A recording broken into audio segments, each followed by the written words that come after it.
It is bonkers that this Lego scandal keeps snowballing into this avalanche of degeneracy, discovering new unhinged lows that previously went undiscovered in the meta. They're finding new tech here, bricks and minifigs that is, for just bafflingly awful decisions here. Now they have fully opened Pandora's box. They have unleashed the plagues out there, just misery. It's pandemonium. It's crazy because it's like Bricks and Minifigs is a Voltorb whose only move is self-destruct, and they are spamming that bitch. They are just finding every possible angle to ruin their reputation. If corporate ass fuckage was a sport, Bricks and Minifigs would be Michael Jordan. Episode 3 is finally finished after crazy all-nighters and basically destroying my health. But I can't post it or I will go to jail. And not only that, I will also immediately lose my lawsuit of $300,000, and the GoFundMe we made for Brian will go straight to this mystery company that I am no longer allowed to talk about. All of us are still trying to piece together the puzzle here and figure out who this mystery company could be. It's like a Smash Brothers character you haven't unlocked yet. We just can't quite make it out yet. But I do have a hunch, though I'm, of course, not 100% sure who the culprit might be. We'll have to get Scooby-Doo on this case. So now they have ball-gagged Reckless Ben here. He was giving a status update on the whereabouts of Episode 3, that it was completed, ready to rock and roll, but he is now unable to share that because it would put him at risk of going to jail and instantly losing his lawsuit, and also all of the money raised through the GoFundMe for Brian and his family would be forfeit. So he can't release part 3 of the investigation on this massive Lego scandal because of this legal hoopla he finds himself wrapped up in. Now, right away, I want to talk about something because I've seen a lot of people mentioning that the methods that been used here were really counterproductive and may have actually been harmful in the grand scheme of things in this case. And while I do understand that criticism, like, yeah, it seems like some of the things he was doing may be purely for content, like that was the impetus behind a couple of the decisions, what's inarguable is that what has happened as a result of this is a net positive for the actual victims of Bricks and Minifigs here, which is Brian and his family. The money raised through the GoFundMe is life-changing, and it is no doubt a good thing. And showcasing the way Bricks and Minifigs corporate, as well as how those individual franchisees conducted themselves, is also an extremely important thing as a PSA to the LEGO community with who they might be doing business with. So I think no matter how you spin it, no matter how you look at this and peel back the layers of the onion, I think even if you didn't agree with all the things Ben did, which I do understand in a few instances, I think all of it did lead to something very important, which was trying to help someone that had been wronged by a corporation that refused to try and make things right without this public spectacle unfolding here. And also, unironically, Ben has made a sacrifice to, like, his personal freedom. He's went to jail twice for this and is now wrapped up in some very serious litigation.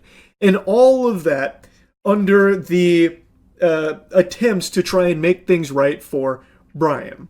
And like I said, again, even if you don't agree with all the ways he went about it, nothing would have been changing without Ben doing those things. Brian still wouldn't have been getting what he was owed, or Bricks and Minifigs and the franchisee would have still been just giving him the cold shoulder, treating him like dirt. So I think it has been a positive thing that Ben has gone to bat for. And now I think this latest decision is one that can be unanimously booed. To now silence the guy who has been talking about this and diving into it, I think is always just a completely inexcusable look. And here's the thing, even if Bricks and Minifigs does end up winning against Ben, this kind of decision here is just such an underhanded, shitty tactic, already on the back of them trying to take down his Patreon, his main source of income, that it is inexcusable and, in my opinion, pretty unforgivable. That is an irreparable blow to their reputation. Even if they do win, no one will be able to look at this company the same way again, and probably won't feel comfortable doing business with this corporation. That's what I think. And again, his investigation has spread beyond just bricks and minifigs. Like, it showed some very questionable, very, very shady shit from the American Fork Police Department, obviously. But it doesn't seem like the American Fork Police Department is the one that is now attempting to censor Ben here, under threat of throwing his life away if he continues to talk about them and show his investigation. That is Bricks and Minifigs, the mystery company, whom I believe to be Bricks and Minifigs based on what I think is pretty obvious evidence. They sent court papers to my email, which I guess a judge approved for them that this was a valid form of service. And so now that I'm officially served, I cannot even mention this company or I will be in jail and everything. Normally I would be like, screw the big guy telling me what to do. I'm going to do what's morally right.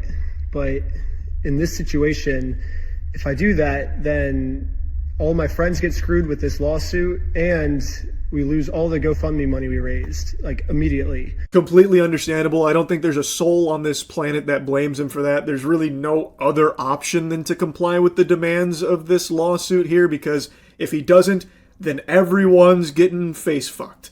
Not just Ben, anyone that was even attached to a single tendril to this case here, including the main victims here, Brian, they would then lose everything that was built up across this with the GoFundMe. So it makes sense why he is unfortunately having to make this decision to not continue talking about it and putting forth the evidence in part 3. I am very curious why they were able to serve him those papers through email as opposed to when Ben was apparently instructed that the only viable means was through amicable, like, service, trying to serve the papers himself. But I guess maybe there's a chance where a judge looked at this and said, like, oh, so Ben tried to serve them, they weren't receptive, so it's very likely that he wouldn't be receptive to Bricks and Minifigs trying to serve to Ben. So we'll grant you the motion to issue the service through email. But even in that case, I feel like that would have been easy for them to extend that same courtesy to Ben to serve through email, but I don't think they ever did based on everything that was shown in the previous videos. So that was a little confusing to me. And it's hard not to immediately think back on everything that was shown via the police body cam and what was said on those body cams and what we saw in some really, really, really questionable behavior from these officers. It's hard not to immediately think of maybe something a little deeper and perhaps a little bit corrupt. But that's where my head goes here, because there are some very questionable things that have unfolded on camera in regards to how all of this has been handled in that space there. But that's all just allegedly. I'm not saying it 100% is the result of corruption, why this was deemed a viable means of service. I'm just very surprised, is all, that Ben wasn't able to utilize email for serving the papers to the franchisees. So I am no longer allowed to even mention this mystery company. My personal opinion is that this is unfair because this order was put on me because this company was telling the court that I was making bomb threats. I was planning on murdering the manager and employees, which obviously I didn't do, and you can see that in the footage. The only problem is I was not given a chance to share my side. The court just heard their perspective, not mine. So because I wasn't able to share my side, I am now no longer allowed to talk about them, and looks like this might be it. So, yeah. It's so fucking diabolical how they make these allegations that Ben was threatening them with bombs and violence and stuff like that. I'm going to go over there and kick their butts. I'm going to go in there and motorboat their cheeks and punch them up real bad and stuff. I'm going to beat them up. They're saying all these things, which then enables them to move this forward to gag him without ever even seeing Ben's side of it, apparently, according to Ben here. That doesn't make sense to me at all, how that happens. I don't know if that's standard procedure or what. But I know in the case of, like, stalkers, like streamers who have had stalkers, they will give the most unhinged DMs, like actual hard proof, DMs, messages, actual threats, even stalkers showing up to their house. They will provide that, and still authorities never really move to do anything to the stalkers. So why are they moving so hard against Ben? Like, again, you can question some of his methods, and yeah, some of it could teeter on like ballpark definitions of like stalking in regards to them trying to like serve them and stuff. But what's irrefutable is how lightly stalkers get taken so often with like actual dangerous psychopaths who are a threat to individuals' safety. They just get to walk away scot-free, willy-nilly, not taken seriously. But in this case, when it's a corporation that's alleging it, now all of a sudden the hammer's coming down. Here comes the giant fist. That's just fucked up. And they apparently didn't even hear out Ben's side, which apparently has supporting video evidence as well to the contrary, proving that he wasn't making those threats or saying those things or doing any of what was alleged. It's weird. It's weird. And the freaks at Bricks and Minifigs just don't seem to recognize that even if Ben can't talk about it, you know what's going to happen? Everyone else is going to talk about it. They truly just don't understand the Streisand effect at all. Genuinely at all. They've never even heard the term, I guess. That nomenclature, nothing. It's a fantasy to them. Like, it could have been so easily avoidable, all of this, if Bricks and Minifigs wasn't such assholes based on all available evidence here. And the CEO is addicted, like I said, to this humiliation ritual of putting his face on all of it. Going on streams, beclowning himself. Like, constantly talking about it himself. So you're hearing it right from the top of the food chain. And it only keeps making it worse, and it makes people keep talking about it. So then, censoring Ben isn't going to just stop the story, it's only going to make it spread even more as more and more people talk about it now that Ben can't. And I cannot believe that they can't recognize that fact. It's fucking unfathomable that people run a company that handles this much money that Bricks and Minifigs does, millions upon millions of dollars, and can't understand the simplest concepts about the world and life. It's so weird to me. It's so weird.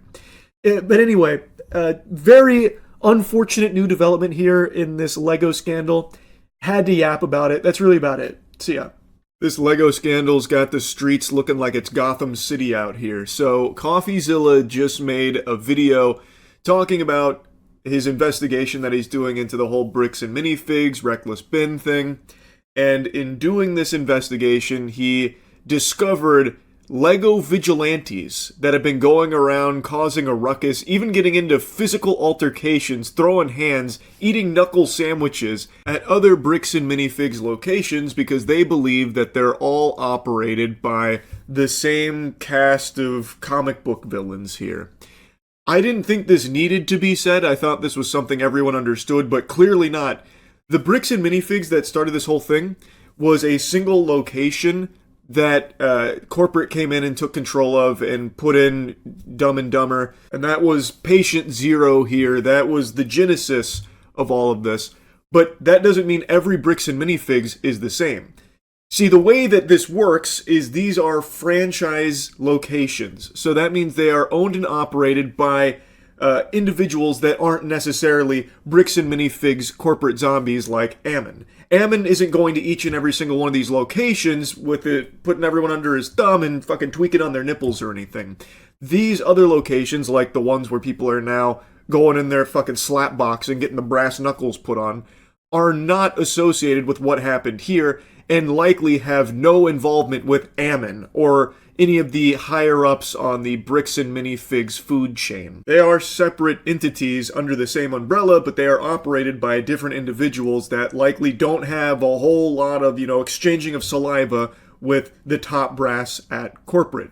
This isn't the fucking Tyranids. It's not some giant hive mind here where you march into your local Bricks and Minifigs in bumfuck Idaho and start beating up the manager there. All of a sudden, Ammon's going to be feeling all of those blows and falling over in pain while he's taking a shower. They are not connected in that way. They are owned, overall managed by the same big corporation, which is Bricks and Minifigs, but these franchisee locations have nothing to do with what happened here or what Bricks and Minifigs corporate has been doing. And likely they are also extremely upset about everything that's happened here because it is affecting their business as well, because now there's no trust in the Bricks and Minifigs name, which is something I was talking about, where this torpedoes the entire business across the board because of this. Now, if there's ever a problem at a franchisee location, customers don't feel safe, that corporate will come in and help them. based on everything that's happened here, they would be fearful, most likely, that they'll get butt-fucked by corporate should there arise an issue. So all of the Bricks and Minifigs locations outside of the main one that started all this probably aren't happy about how the corporate zombies at the main HQ have been conducting themselves or what's happened with this one location. So I didn't think any of that was something that needed explaining. I thought everyone understood how that worked, but clearly that is not the case after what I've seen CoffeeZilla covering here. Some footage which kind of disturbed me, and I'm not going to be able to have the chance to address it in my main video, so I want to address it here while we're editing that mammoth of an investigation. I was leaked videos from inside Bricks and Minifigs stores, other locations that have nothing to do with like the Reckless Bin missing Lego collection. People are going into them trying to be vigilantes and trying to get justice, you know, by going up and harassing store employees. And in one case, I'll show you, they actually get in a physical fight with not someone from the store, not someone involved, but just a random guy who's trying to ask them to leave. That's crazy. Obviously, this story has blown up to an unfathomable degree, but I don't know how anyone could delude themselves into thinking this kind of behavior is in any way, shape, or form helpful in the pursuit of justice. Like, how is you going to a Bricks and Minifigs and just beating up a guy, just going over there and then just locking into pugilistic combat with a dude, somehow helping anything or anyone in this huge scandal? I just don't get it. I think, in the case of these vigilantes, a lot of them were just looking for some kind of excuse to go start some shit, to feel justified in going out there and being a menace and fighting people. That's what I think. Because it is something we've seen before where if a story blows up and there's like a perceived villain of the story, some people will go try and take advantage of that, exploiting that to like get rowdy or sometimes get physical and then believe that they're on the right side of history and then everyone's going to clap for them. Like, I just beat up this guy. Why is no one smiling? Where's my applause? Like, there's just, I think, some people that are fishing for excuses for justified combat. And so they believed this was a slam dunk for them. But it's not. This is absolutely awful. It's so brain dead, you are a fucking idiot, to the guy that went out there and just started fighting in the Bricks and Minifigs. A lot of these people, you can just see they're trying to channel that energy, but you're not that guy. You're at the wrong store. Okay, let's start there. You're talking to the wrong people. You're fighting, physically fighting with the wrong people. These people are having a UFC match on the floor of a Lego store over another guy's Lego collection that has nothing to do with any of what you're about to see. So true. It is unbelievably stupid. Like, I don't believe a lot of the people that are doing this kind of behavior actually even care about what's happened here at all. Like I said, I still believe it's people that were looking for some kind of excuse to go out and start some shit and not get in trouble for it. But let's say a few of them really are doing this because they care this deeply about the story. Well, doing this is extremely detrimental in the pursuit of justice. All you are doing here is actually helping Bricks and Minifigs, because now you are giving them very easy ammunition to use legally to prove that Bin and his viral social media campaign have done nothing but incite violence against innocent people in the Bricks and Minifigs umbrella. You are giving them very, very easy layups here, like, look, here's video evidence showcasing terrible behavior, violent and aggressive behavior from individuals that have been inspired by Reckless Bin's videos. You see, Bin is the bad guy here. Look at what's happening to these innocent people in these stores. Like, I don't know why people can't, like, fucking think at all before going out and doing stupid shit like this. It's so incredibly dumb. Here's the first video that I saw. I'm going to be blurring out some of this just for privacy reasons, and also because there are children in some of these videos, and I just want to make sure they don't get caught up in this. You cannot talk to children in here, bro. You cannot talk to children in here. Not in my store. Look it up. Not in my store. You cannot talk to children. Call security. We're calling security. Call. Sir, if you are harassing our customers, they steal from people. Look at Reckless Ben's video. You are harassing. Okay, so a guy with sunglasses and a sleeveless shirt walks into a random Bricks and Minifigs, from what it looks like, and decides to tell one of the store employees, hey, go look at Reckless Ben's YouTube channel. Go, as if he probably hasn't seen it already, and as if he has anything to do with it. I can almost guarantee you every single franchisee across the country, across the globe, any single person with a pulse in the LEGO community has probably heard about what's happened here with that Bricks and Minifigs location in the Reckless Ben video series. They all know about it. And like I said, they are probably also not happy about it because it is affecting their business that they operate. Totally separate from everything that's happened over there and what's happened with corporate and the way that Ammon has conducted himself. So these locations, like the one that this guy is now targeting, they have nothing to do with it, can't do anything about it, and there are people now demanding that every Bricks and Minifigs franchisee just close their doors now in protest of what's happened here. It's not exactly that easy. This is their livelihood. This is how they put food on the table for their families. They can't just be like, oh, I saw that Reckless Ben video, alright, time to pack everything up, time to completely shut everything down and have $0 and have no backup plan overnight now. That is extremely unreasonable, and I imagine a lot of these owners are all trying to figure out what the next steps forward are in light of all of this because of how bad this has become. And I imagine a lot of them aren't very supportive of how corporate has handled it.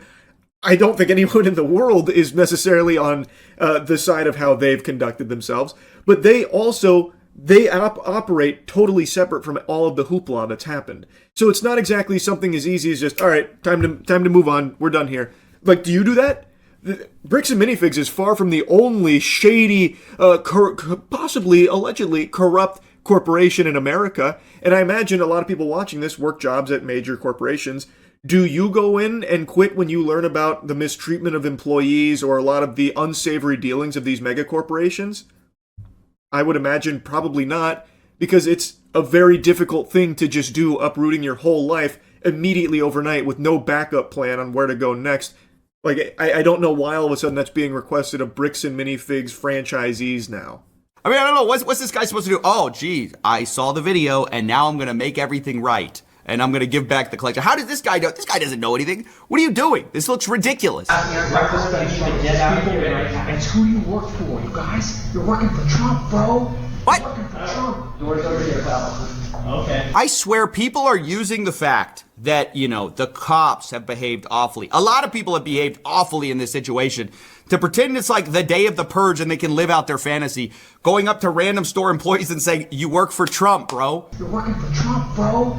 You're working for Trump. Coffeezilla is sharing the same sentiment I am here about where, because this has become so big, everyone feels like now everything's permissible. You can go out there and just cause fucking havoc at Brick and Minifigs locations. PvP enabled now.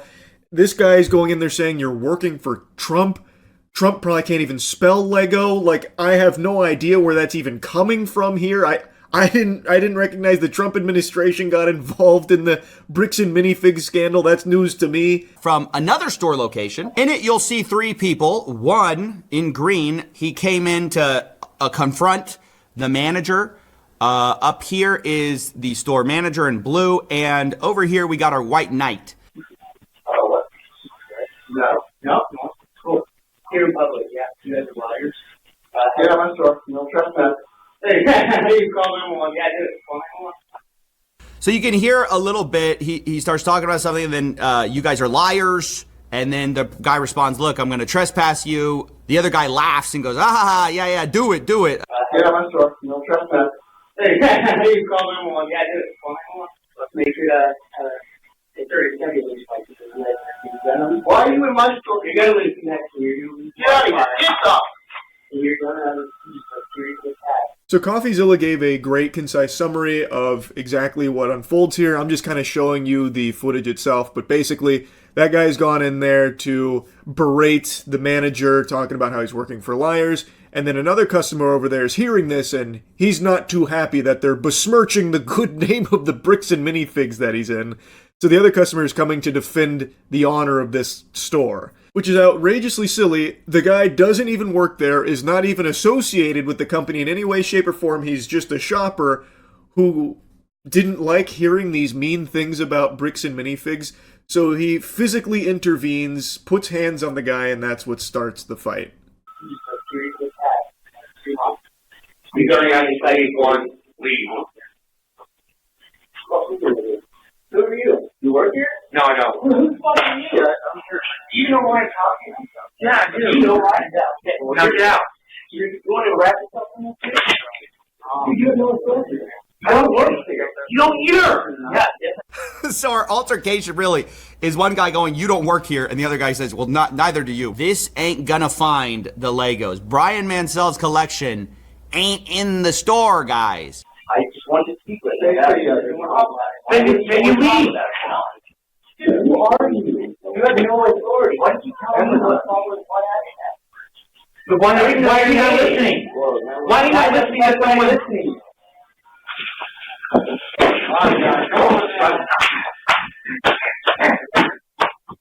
I know I'm going to have to blur a lot of this. They're getting in some serious, brain damage in some of these hits here. A little CTE over a Lego store, guys. It just doesn't make a lot of sense. And it doesn't make a lot of sense. That's very true.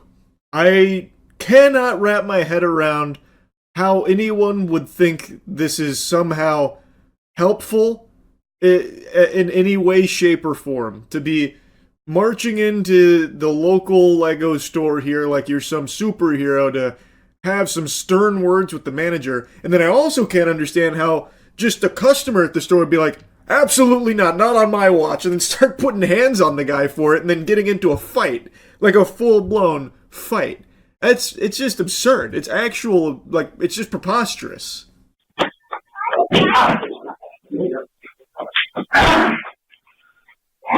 No. Sorry, bitch. Fucking fuck. Retribution's turning. Oh, justice, God, justice, glory, always. You will be testified to life. Yeah, I'm going to walk you. When you're a business expert,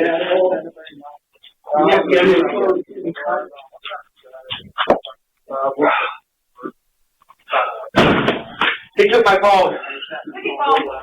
okay, so pretty much from here you can see what starts to be drips of blood falling from the guy in black's face. I mean, his face is jacked up from this fight.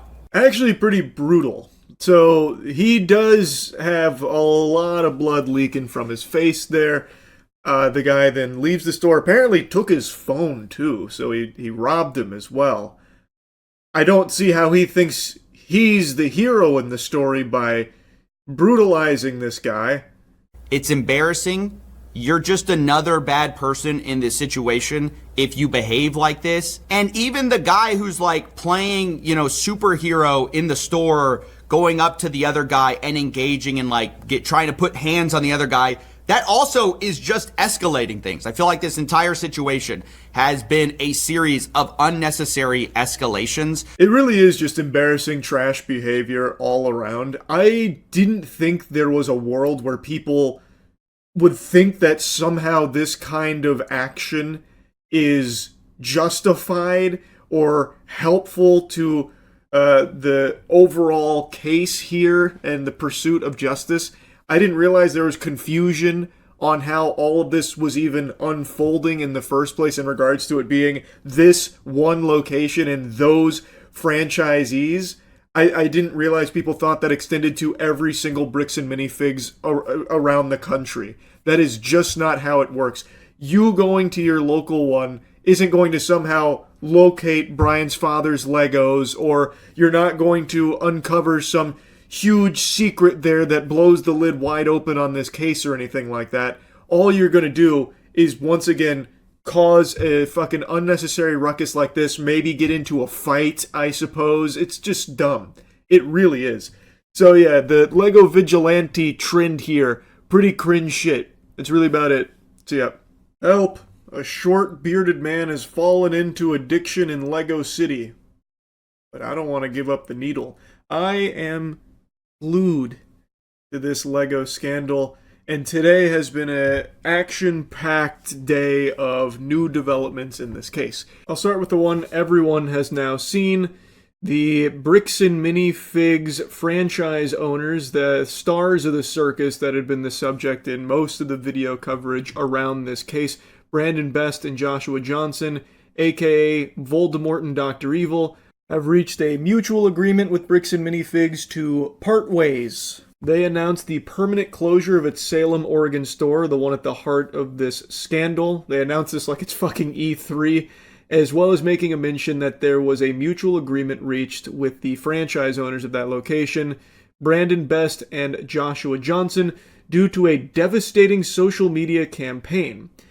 So they send them out with a sad song on the world's smallest violin. They then immediately speedrun to massaging their sack and trying to put the crosshairs instead on the previous owner. They talk about how there's an investigation that's still ongoing, but their current investigation points to the real bad guys as the previous owners, which are the Gormans. They talk about gross negligence, significant evidence of gross negligence, as well as operational gaps during the transition and subsequent management of document recovery.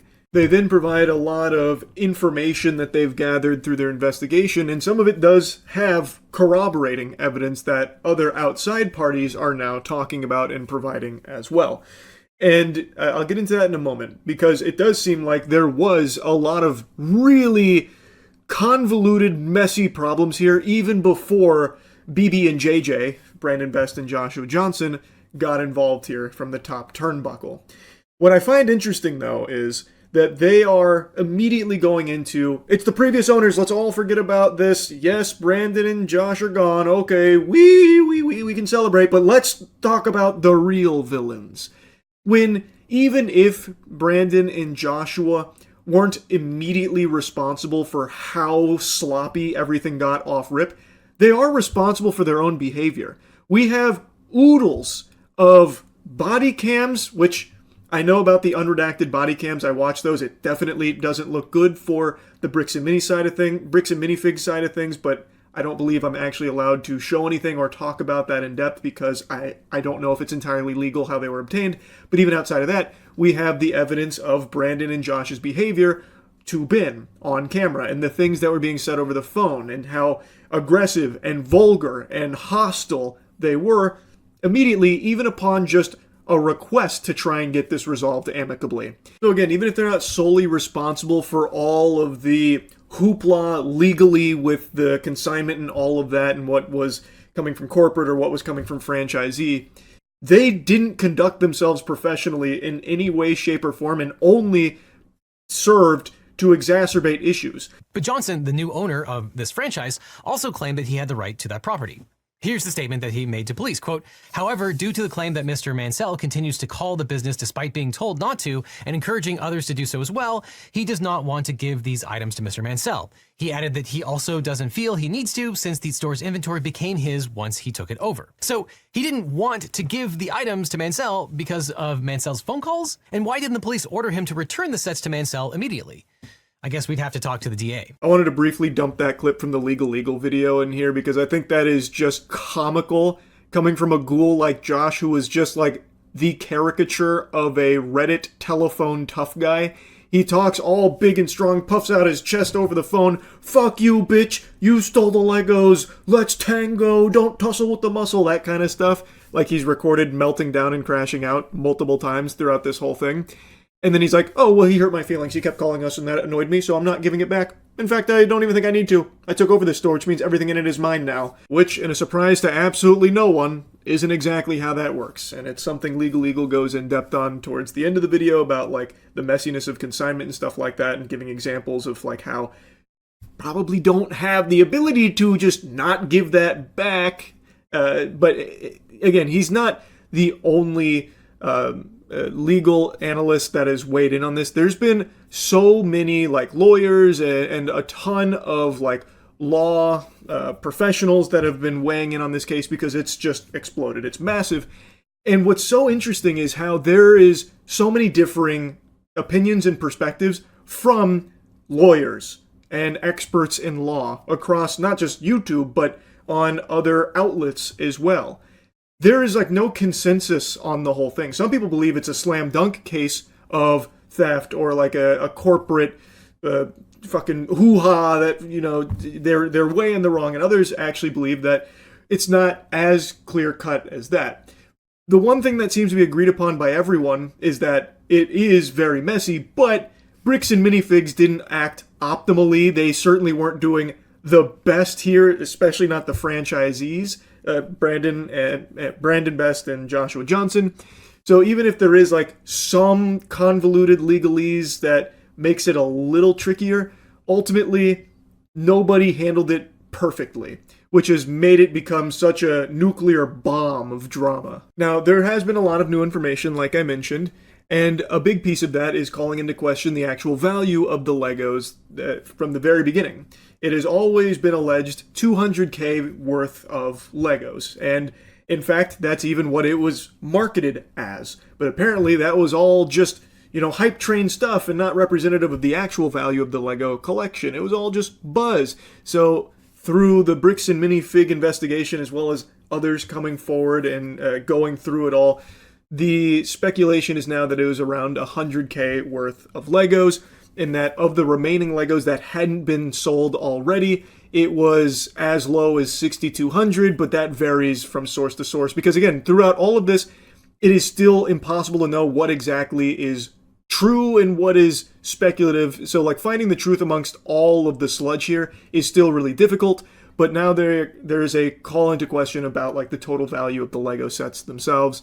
Also, some of them had been returned. Bricks and Minifigs is trying to make the claim that they've been trying so desperately to work with Brian for so long to get this resolved, and it breaks their heart, that kind of thing.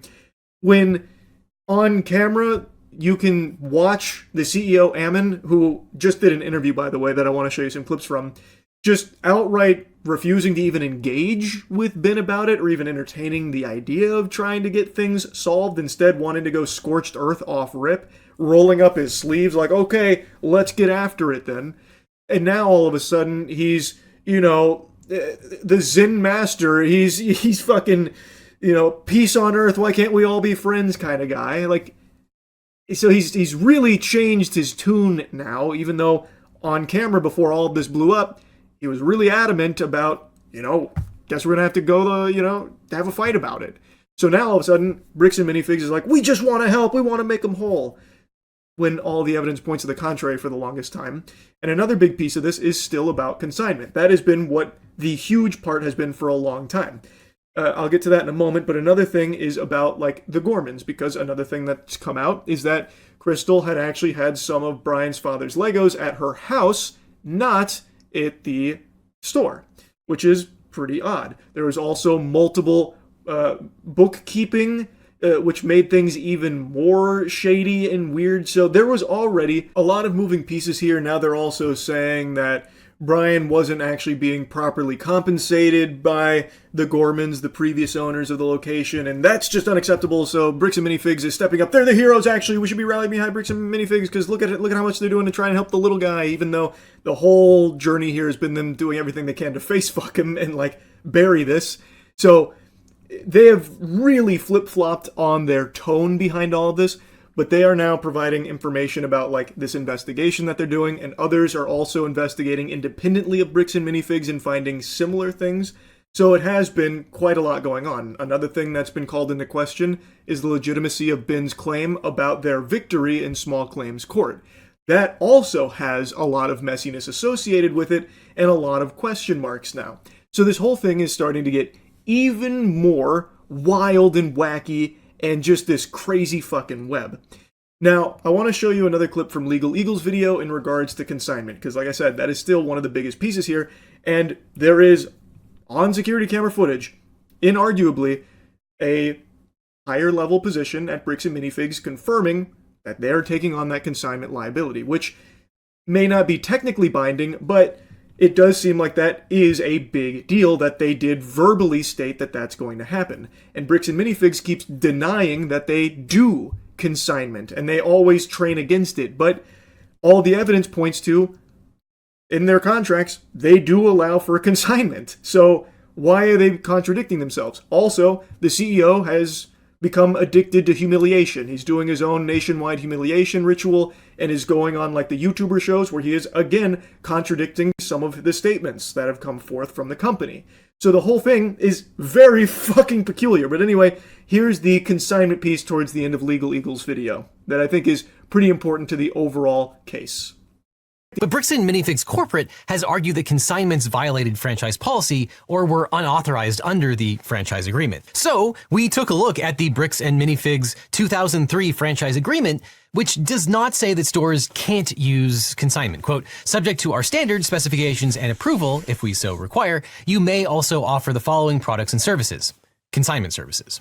And that's just on the first page. And the franchise agreement template reiterates that on the first page, quote, additionally, franchisees may also offer consignment services. And Reckless Ben states in an update that Crystal Law provided the actual franchise agreement that she signed, which explicitly allows consignment agreements. Now, additionally, there are 4 references to consignment in these documents, and none of them are an outright prohibition. And even if Bricks and Minifigs Corporate outlawed consignment agreements, that agreement only addresses the relationship between Bricks and Minifigs and the Gormans, not the ownership of the Star Wars collection. He goes on to say that that's between the Gormans and Bricks and Minifigs in that case, not Brian. He is completely independent of that, and his property rights are independent of that. He then goes on to give you an example of what he believes the logic that would be applied here would be. But either way, I don't think that argument automatically transforms third-party property into franchisor property. To illustrate that principle, if a franchisee violated policy by storing a friend's vehicle on business premises, the franchisor could discipline the franchisee and terminate the agreement, but absent some independent legal mechanism, the franchisor would not become the owner of that vehicle. And I think the same logic would apply here. And to me, that's the simplest way of looking at it, and it's how most people are viewing it, myself included. If, as Bricks and Minifigs says, they don't do consignment, but in this case, the franchisee went rogue, which is what Ammon is now claiming, which I'm going to show you in a moment. If that is the case, why are they still not giving the Legos that they have back? Why has it been such a stink? Why has it been a fucking slobber knocker here, vehemently fighting against it? Now again, all the evidence seems to point to that being a liar, liar, plants for hire moment from Bricks and Minifigs, considering in the contracts that we have available for us to sink our little teeth in, they do outright say that consignment is permissible. There is no prohibitive language around that to forbid franchisees from doing consignment. Crystal provided her contract that says that consignment is possible, but as Legal Eagle says, it is also possible that maybe there was an update to that where they then did outlaw it and they signed it. That's possible, but we're just guessing. We don't know. What we do know, though, is that based on these contracts, there is nothing prohibitive about consignment with Bricks and Minifigs from these franchisees. But anyway, again, if it isn't something they do, then why have they been so against giving it back? Josh was even like, I don't feel like giving it back. He was calling us. He was hitting me up on the horn. He was ringing my telephone, and I didn't like when he did that. So I'm just not going to do it, and I don't even think I really need to, actually. So you can suck on my fucking winky. You want to suck on my wiener? How about that? How about that instead of giving you back the Legos? Like, again, if you don't do it, then you shouldn't have it there. It's not yours. Should give it back. You should have to give it back. And that's still, even after watching Legal Eagle and tons of other law experts and lawyers and everything weigh in on it, like, it still seems to be like, yeah, they don't really have true authority to seize that collection there, just because the previous owners had a consignment deal that now they don't do consignment doesn't mean the new owners get to swoop in and now it's theirs. It's still, Brian's property would be independent of whatever happened there, at least as I understand it. And with the example that Legal Eagle gives there, I think that makes a lot of sense. If a franchisee takes in a vehicle, they discipline the franchisee, say, kick dirt, that doesn't mean that the franchisor now owns that vehicle because of that. That would be a huge can of worms. That'd be a huge fucking issue, and that'd be very easy to exploit. So I just don't see a world where there's any real justification for not giving him the Legos back or anything of that. But we know that consignment agreements can be very difficult, and so we make sure that in our operations manual, through all of our training, we train all franchisees that consignment is not part of our model. It's written into the operations manual, it's trained on, and it's very explicit. However, unfortunately, we had a franchisee go rogue and enter into a consignment agreement without our knowledge or authorization. Stop twirling your mustache, Ammon. Holy cannoli. Jiminy Christmas, bro, stop twirling it. You actually look like a comic book bad guy. And the way he talks about the previous owners, the Gormans, he's talking about it like, Jesus Christ, that's Jason Bourne. She just signed a consignment agreement without our know-how, without our permission, our authorization. Holy shit! That kind of thing. And he's talking about like how they explicitly state no consignment, that kind of thing. We train them against it. That's forbidden. We spit on consignment. But again, if you look at the contracts, it is in there as an option. It is not prohibitive. So I don't know where this is coming from, unless it's a newer thing, which is possible. It definitely could be a newer thing. But then why doesn't he make it more clear and more transparent? Like, yes, we did offer consignment services as an option to our franchisees, but we recognized how messy and difficult that can be, so we did stop that practice not too long ago with an updated agreement with franchise locations. And one of the stores must not have paid attention, and they did a consignment deal. That would be, if that is the case, by the way, there's nothing to even let us know whether or not he's being truthful about that being something they explicitly forbid. Because again, all of the evidence seems to point to in their contracts, you can do consignment, but it's just so slimy. Because he's not addressing the very clear proof that's out there of their actual contracts where consignment is thumbs up. You can do it. Here he's just saying, explicitly forbidden. No, no, no, no, no. No consignment, no consignment. Like he's the pomegranate lady. That's just, see, this is one of those things I'm talking about where a lot of what comes from Bricks and Minifigs is seemingly not truthful and feels misleading on purpose. And then it appears that may not have been honored with the person that she had entered into that consignment agreement with. And then through other circumstances, we ended up retaking over that store. And in the shuffle, there appears to have been just some confusion as to how, why, and where, like some of this came about. And as we tried to figure that out, we started uncovering more documents, more information. And what we found was that there were 3 separate sets of records that were being kept that shows that Mr. Mansell was significantly underpaid by that former franchisee. And so we've been trying to make sure that we can properly do like a forensic accounting and make sure everything is being looked at properly so that we can work together to get that family resolution. He's had a big change of heart, it seems, because again, on camera, he showed no interest at all in actually trying to solve this peacefully and get Brian what he was owed. But now all of a sudden he's out there acting like he's Brian's best friend, like, come home, buddy. We miss you. Bricks and Minifigs is here to help. We only want what's in your best interest. Let us make you whole. We're doing everything we can to support you because we care so much about you, Brian. Come on, Squirt. Come on, let's solve this. When previously he showed less than 0 interest in doing that and was ready to put up a big old fight about it. Again, I don't know if I'm allowed to talk about like the body cam stuff, but this is a very different side of Ammon here. I believe this is the PR side. I don't believe anything here is genuine at all. I think this has become such a huge issue that's bubbled over so much so now that they can't just try and bully him into silence, which is something that, again, is on camera as a method that Bricks and Minifigs likes to employ, where one of them, Kai, I already forgot how you say his name, but even just outright said, like, yeah, it is a threat. You can perceive it as a threat because it kind of is a threat about how they will drain them legally in court, where they will be paying so much money fighting Bricks and Minifigs legally that they will lose more than they would have ever gained had they won. It is something that they've done numerous times and something they were very proud of. But now all of a sudden, Ammon's out here like, yeah, let's solve this. Come on, let's get this all resolved. We're buds, bro. It's just so fake. It's so phony. And again, Ammon was just on YouTube streams, 2 nights ago, 3 nights ago now? Where it was a very different tough guy Ammon there. At least a little bit tougher than this. He wasn't the soft shell looking to really help Brian all that much. It was a much more combative version. But now he's more docile. And it's important to keep in mind that it's not like Bricks and Minifigs is like all of a sudden sunshine and rainbows. We want to just help everybody.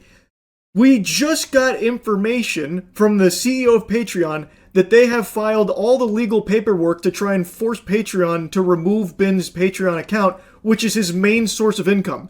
They're trying to strip him of his main source of income to silence and bully him, which is the standard play from Bricks and Minifigs, it seems, based on all available evidence. And the CEO, Ammon, has the gall to go out there now and be like, guys, we just want to help. Ben, let us help, dude. We're just here to help, man. It was the previous owners that fucked you, not us. No, dude, let us make you whole again. He says that so many times.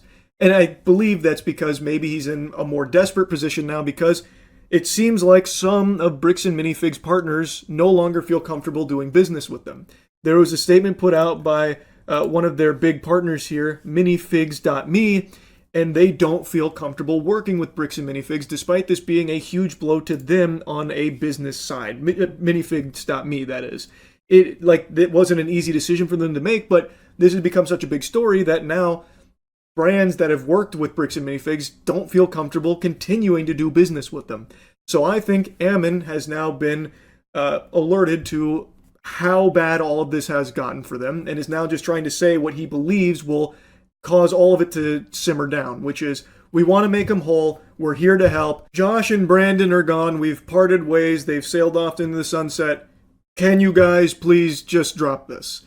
Like, it just feels like it's now all about saving face and covering their own ass in this PR battle, because it's now actually affecting them in a noticeable way. When previously, before this became a huge story, Ammon showed no interest in trying to resolve this. Nobody at Bricks and Minifigs has shown interest to resolve this based on all of the information that's been publicly put out there. So it just seems like it's because it's blown up so much now that they're finally acting. But that doesn't help dissuade fears of Bricks and Minifigs customers who are maybe considering working with them, where if it doesn't blow up into a huge story, you might just be fucked. Because based on everything we've seen from like the behavior of those franchisees, as well as Ammon himself, they don't seem to really care that much to try and resolve issues like privately and peacefully. It seems like they're only now springing into action to try and help Brian get what should have already been taken care of previously. So it feels like it's very tardy to the party here, with them actually looking to do the right thing of making Brian Mansell whole and figuring out what exactly went on here with a real investigation. And like I said, a lot of this new information that's coming out from multiple parties does call into question a lot of things that have been put forth from like the first couple of videos from Reckless Ben with some of the claims and things like that. But I will say, in regards to like the police department stuff, I haven't really seen anything to like justify how everything's unfolded with how the police themselves have handled this whole case. That is still something that is very much in a really weird spot. But in regards to like if Ben stepped out of line legally, like within the bounds of the law, or if he did things solely for content that actually was detrimental to getting this solved, as well as some of like the claims he made about the small claims court default judgment victory, things like that, all of that is what's now being thrown into a bit of disarray. I'm curious to see Ben's response to it, to give his side of things on that conversation now. But there has been a lot of new information, and no matter how you look at it, the fact of the matter is, it should have never gotten to this point. There was a very real problem with the way Bricks and Minifigs, the corporation, handled all of this, as well as the way they handled the takeover of this location, making it very sloppy and very messy with the previous owners and then the new franchisees coming in with a fucking chip on their shoulder and steam out of their ears, making it irreconcilable here, where an innocent man and his father's lifelong Lego collection got thrown into a shitstorm. So, and there was no real way of getting it solved through the proper channels, allegedly, based on everything we've seen here. And the corporation showed no signs of trying to work with him privately. They keep saying that they were insisting that Brian provide documents, but he kept dodging that. I find that claim a little hard to believe. That's he said, she said shit, of course, but I find that very difficult to imagine. Brian was just like sweating when they asked for documentation when there already is documentation that the public has access to, so Brian definitely would have as well. He probably would have submitted it if that was actually something that they wanted. And Bricks and Minifigs in their previous statement was talking about how Ben and his team didn't want to submit anything to him, but there is literal videos of them trying to submit the evidence to them and Bricks and Minifigs not being receptive to it. So I'm more inclined to believe Brian's account of things, where Bricks and Minifigs wasn't willing to work with him to resolve this through this messy takeover of that location where his Legos got all lost in translation and everything got all fucking cattywampus. Again, the fact of the matter is, an innocent man and his father's collection of Legos that he spent his whole life collecting that was very valuable got lost in a shitstorm here of a corporation that doesn't seem to care about what happened there and didn't really care to investigate that thoroughly, as well as some franchise owners that really immediately held a grudge against him. Again, according to that document, he'd even said he doesn't want to give them back because of the phone calls. That's some pretty goober shit. So this whole thing seems like a fucking mess, even more so now than like a week ago. So yeah, I just wanted to give you the little update on it. That's really about it. So yeah. If you thought the Lego scandal was done surprising you with twists and turns, you're off your gourd, Buster. You're straight gourdless in these streets. Bricks and Minifigs is a name that sends shivers down the spine of even the devil. There is no diabolical tactic too dubious, too unethical, too filthy for them to employ. They love to play around in the pig pen, and they are some fucking dirty hogs. There is no low they won't sink to. They go lower than this note. I have just learned, well, it has just been made public, I suppose is more accurate to say, that Bricks and Minifigs has attempted to have Reckless Ben's Patreon taken down, banishing it to the Shadow Realm in an attempt to take away his main source of income. I imagine the idea is, if Ben starts running out of money, he won't be able to keep putting up a fight. That seems to be the playbook that Bricks and Minifigs likes to pull from. Dear Creator Community, my name is Jack Conti, and I'm the CEO and co-founder of Patreon. On May 29th, Patreon received an official takedown request filed by Bricks and Minifigs for media and accounts related to Reckless Ben and an ongoing dispute regarding a local Lego consignment issue. This is the verified complaint with exhibits. This is the request for immediate content removal pursuant to temporary restraining order. And this is the motion for the temporary restraining order and preliminary injunction. What a disgusting, slimy, underhanded maneuver here. This is some shit that not even Umbrella Corporation was doing. They are that evil. So they have put in all of the official paperwork here to force Patreon to take down Reckless Ben's Patreon account. And this is the CEO coming forward to let the community know that this has been submitted. This is real. This isn't someone impersonating Bricks and Minifigs. This is all the vile, despicable, unholy work of an evil organization led by someone who legitimately has a twirled mustache, the most comic book character villain looking motherfucker imaginable. Ammon, I'm talking about that goober. This is them now trying to starve out Ben. They tried numerous times to have him thrown in jail over some barnacles and horseradish. That didn't work. So now they've come from the top turnbuckle here to try and instead just take away his income. I cannot fathom a world where Bricks and Minifigs as a business exists beyond this point.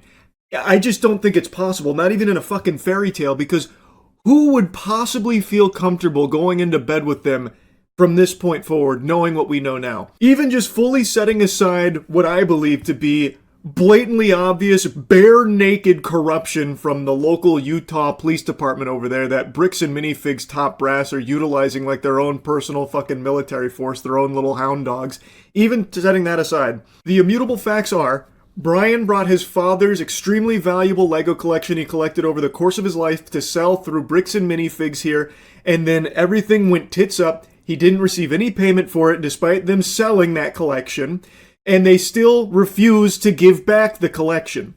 So even just that right there should be a nail in the coffin of this business where customers won't feel safe, because who's to say this was some isolated incident? This is the one everyone knows about now, but it's very possible you take your Legos to them to sell, they don't give you what you are owed for it, and then if you try and request it back or try and put up a stink about like, hey, you've got my Legos and I haven't been paid for it, well, they might just go try and ruin your life. And then even that won't be enough to satisfy the gluttonous greed of this corporation. They will then wipe their ass with your rights and try and take away your income to silence you from speaking about your experiences with them and talking about the truth of the matter behind a lot of things here based on all of the available evidence. It is unbelievable because they, I think, have completely torpedoed their company. There is no world where this business should be around after all of the dust settles on this case. It's fucking crazy. But anyway, like I said, the most recent development is they're trying to take down Reckless Ben's Patreon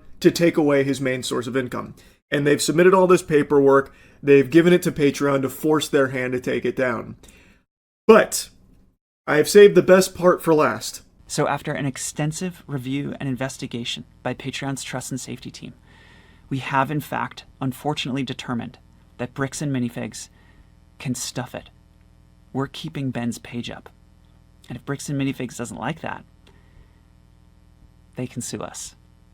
Patreon out. It is exceptionally rare, almost unheard of, for a company of Patreon size, they are a huge company, to actually side with a creator against a massive corporation. Bricks and Minifigs is huge. And they are using all of the elbow grease they can against one guy, Ben. And they tried to bring the legal hammer of their girth here to force Patreon to take him down. And Patreon said no. Now, I haven't been the biggest fan of Patreon. I think all of you know that.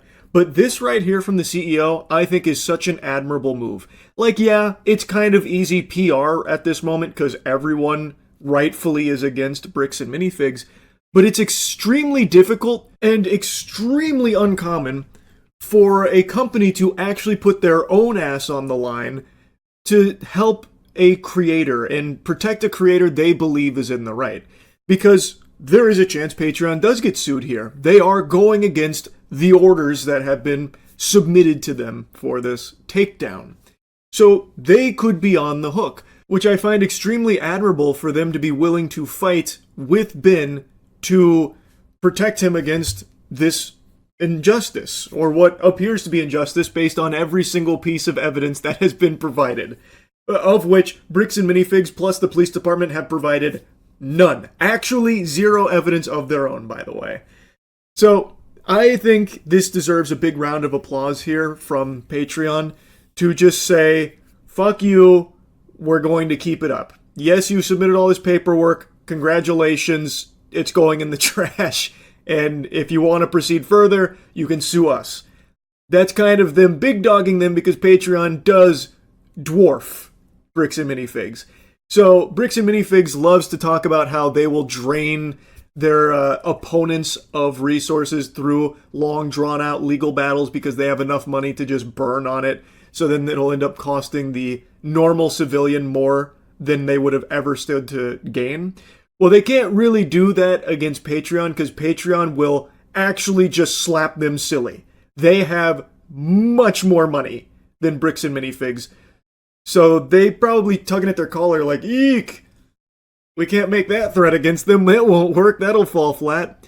So I really do think this was not only very surprising for Patreon, but very impressive. Like I have to give it a round of applause.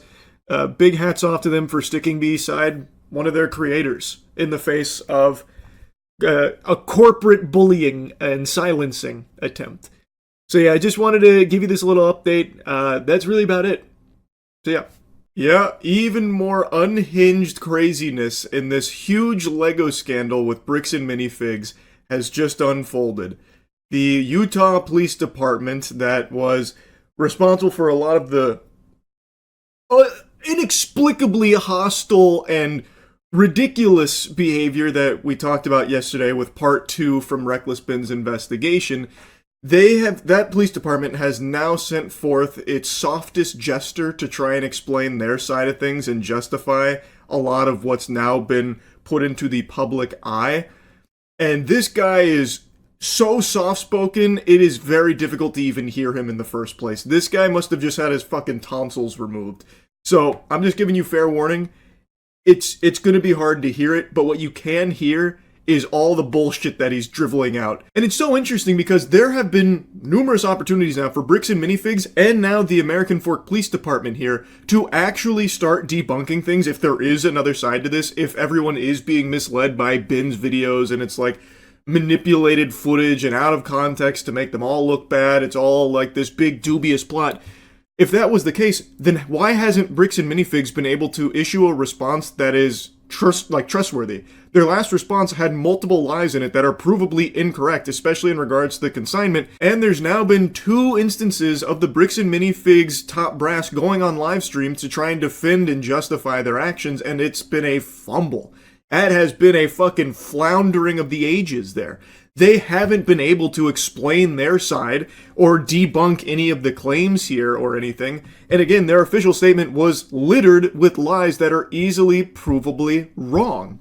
So, Bricks and Minifigs hasn't been able to defend themselves with any evidence or proof, and now the American Fork Police Department comes forward and also can't do that either, telling multiple lies that are immediately provably wrong. So all of the evidence, the actual evidence being provided, is solely from Ben. That is the only place where you can actually, with your own eyes and ears, see and hear what's been going on. From Bricks and Minifigs, and now the police department, the American Fork Police Department, their defense is, trust us. You just have to take our word for it. It's all hoopla. They're manipulating and misleading you. If that's the case, then prove your side. Show us the whole thing that apparently throws everything else out of whack from Ben's side. They haven't been able to. This little rat here from Bricks and Minifigs, the CEO, like I mentioned, has even come forward on stream to try and address all of it and garner sympathy and try and explain that they're in the right and Ben's in the wrong. It's all stalking and harassment over nothing. And he's been unable to prove any of his claims. He just keeps falling back on, I've been mean and weird and harassing about it, that kind of thing. If the evidence is on Bricks and Minifigs' side and the police department side, why can't they provide it and show it? Why is their defense always just, take us at our word, when their word has meant literally nothing? Yeah, here, I haven't watched the police department's video on it yet. I'll pull it up. My name is Cameron Paul, and I am the Chief of Police for the American Fork Police Department. Okay. Brother, do you mind turning up the volume? Holy, it's actual ASMR. Wow. I cannot really hear him. Why is he whispering? Are his parents asleep in the next room? What is this? I'd like to address the members of our American Fork and Cedar Hills community regarding some videos currently circulating on social media that have been presented in a way that calls into question some of the actions of our department. And we can't have that. You're not allowed to question the actions of our department. We do nothing wrong. Why is it so fucking quiet? I can hardly hear him. I actually can barely hear him. I need to bass boost this guy. Deep fry his ass. Holy, I actually can't hear it at all. Maybe this? Let me see if that helps. These videos are affiliated with an influencer on YouTube and other social media platforms and stem from a dispute involving Legos that originates in the state of Oregon. In this message... I actually have to turn on subtitles. Bro, I can't hear you. Oh my god. Use your outside voice, please. Oh, wow.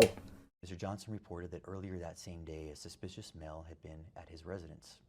He stated the male was wearing a baseball cap with a UPS logo taped onto it. Mr. Johnson also reported that a suspicious package had been left at the residence. He explained that what appeared suspicious was that the shipping label did not look legitimate. The package was later determined to contain rubber ducks.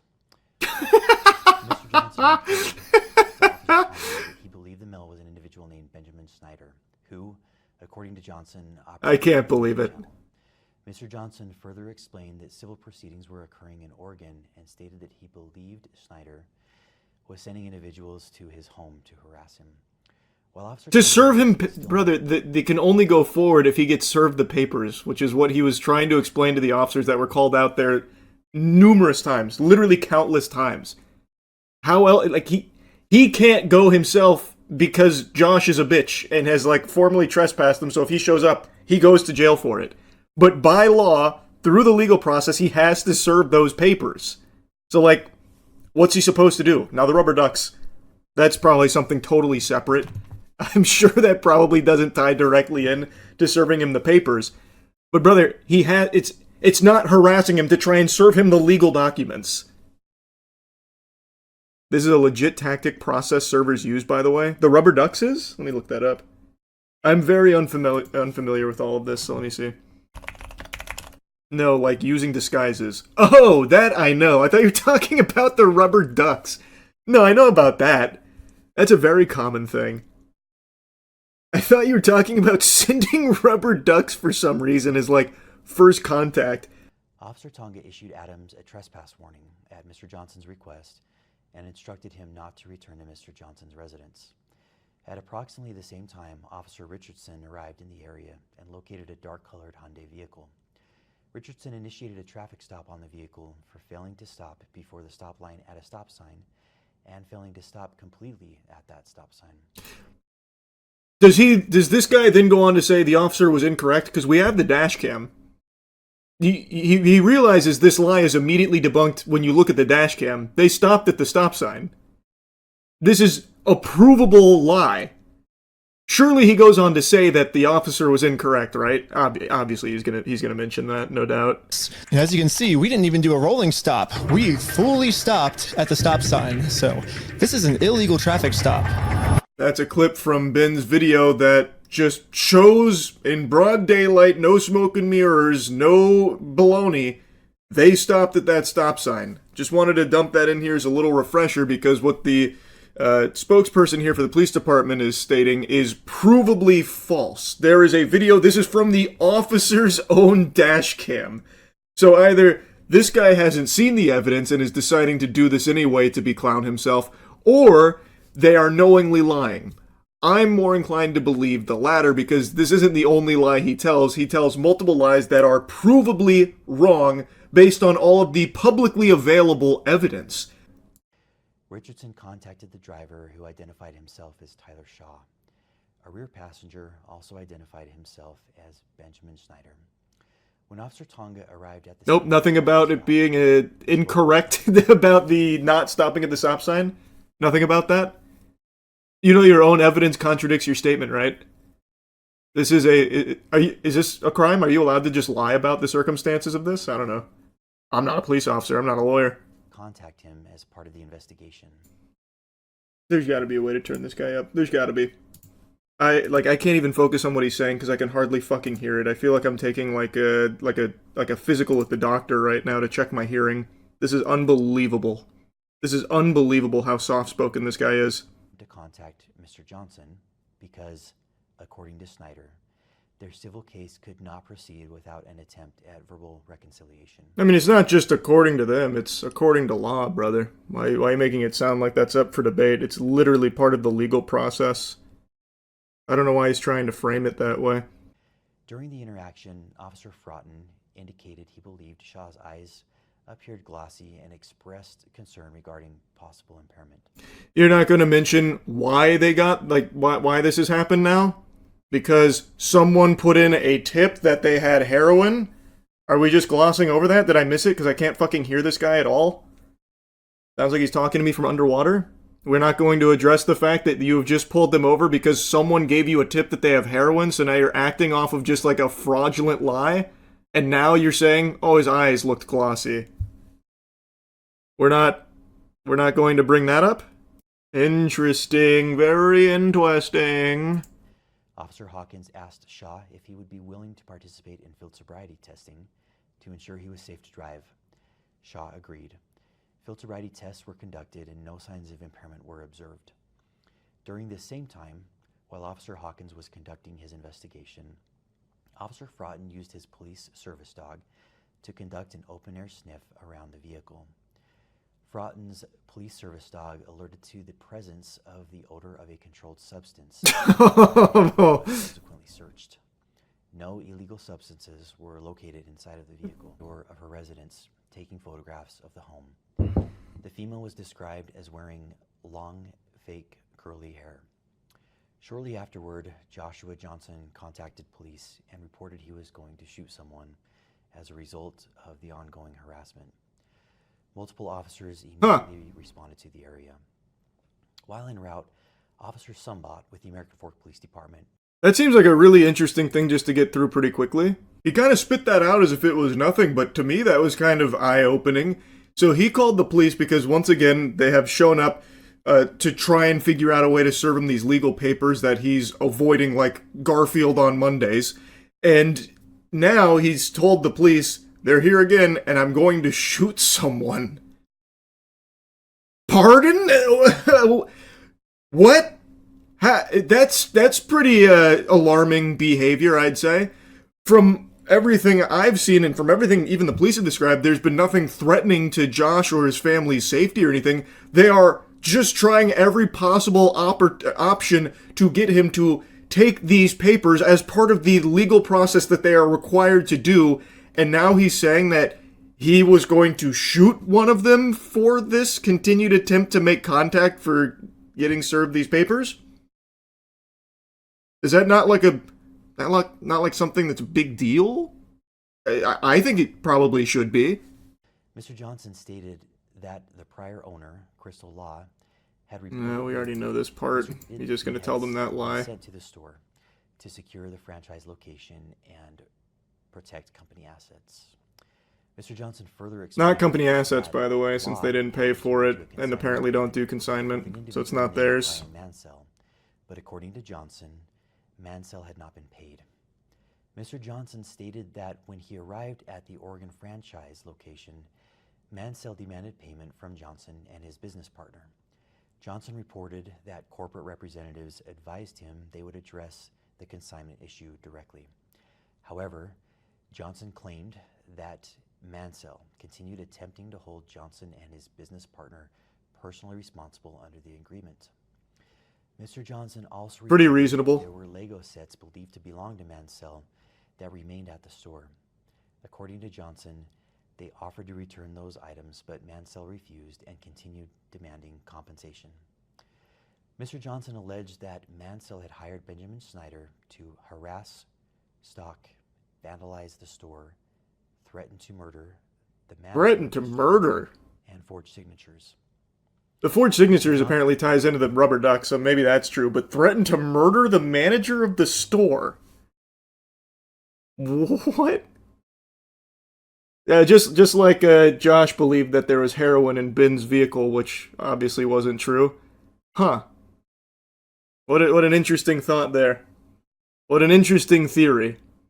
So they're saying now that they offered to return the Legos and Brian refused. That would be news to me. Because even when their fucking COO or CEO, whoever it was that went on stream to beclown himself publicly last night, even he was like, we're not giving them back. or whatever. So it seems like they really don't want to give them back. I don't know if that option was ever on the table. Or maybe it's like in part 1, where Josh was like, oh yeah, you just have to give me an apology and I'll get them right back to you. So they go through all of that and then he never gives them back. He just keeps kicking the can down the road and still never gives them back. Johnson then explained to Officer Sumbot several incidences from the previous days allegedly involving Snyder and or Snyder's affiliates. Officer Sumbot informed Mr. Johnson that Snyder stated he was present with a process server to serve legal paperwork. Is that right? It's because the Legos they offered to return were valued between $2.5 to $5K, so it was a small fraction of what they stole. Is that it? So they did offer to give him back like 2 sets from the collection? Like, alright, here, scram, here's 2 sets back. So that's what he's referring to? Johnson claimed the paperwork was fraudulent. Officer Sumbot again contacted Snyder, who stated they needed to physically deliver copies of the paperwork to Mr. Johnson. Officer Sumbot's report states, Snyder told me he was following the government's instructions and that Johnson keeps calling the cops on him to avoid getting in trouble for his crimes. Snyder said this is the 3rd time Johnson has called the cops because he thinks that if he keeps calling the cops on him, he can get away with it. But we are showing him that he's not going to get away with these crimes. Snyder allowed that sounds good. to take the paperwork to Mr. Johnson, which Officer Sumbot did in an attempt to help Mr. Snyder. Officer Sumbot advised Mr. Johnson that the paperwork appeared to be related to a claim and a case that originated in Oregon. Mr. Johnson stated that he had already contacted the Oregon Law Enforcement Agency with jurisdiction, which was the Crazier Police Department, and had been told that nothing had been filed. Mr. Johnson also stated he believed this. That's interesting, considering there's evidence that it had been filed that the officers even looked at too. And declined to accept service. Okay. Bott contacted the Marion County Circuit Court in Oregon to verify the legitimacy of the paperwork. The court confirmed that the case was indeed legitimate, but that papers had already been served and no hearing date had yet been scheduled.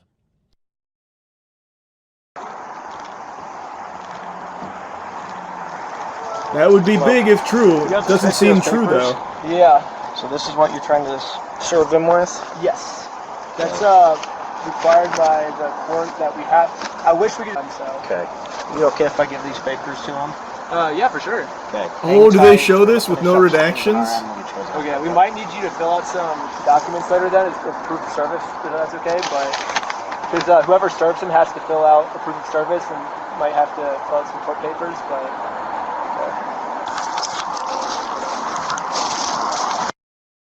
Nope, still redacted.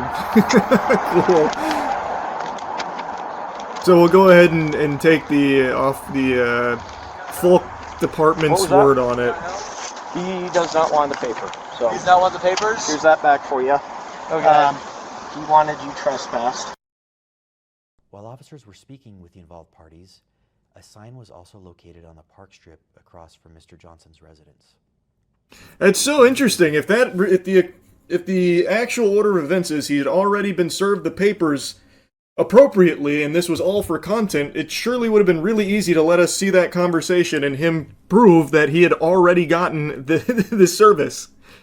But I guess we just have to trust the American Fork Police Department that they're being truthful.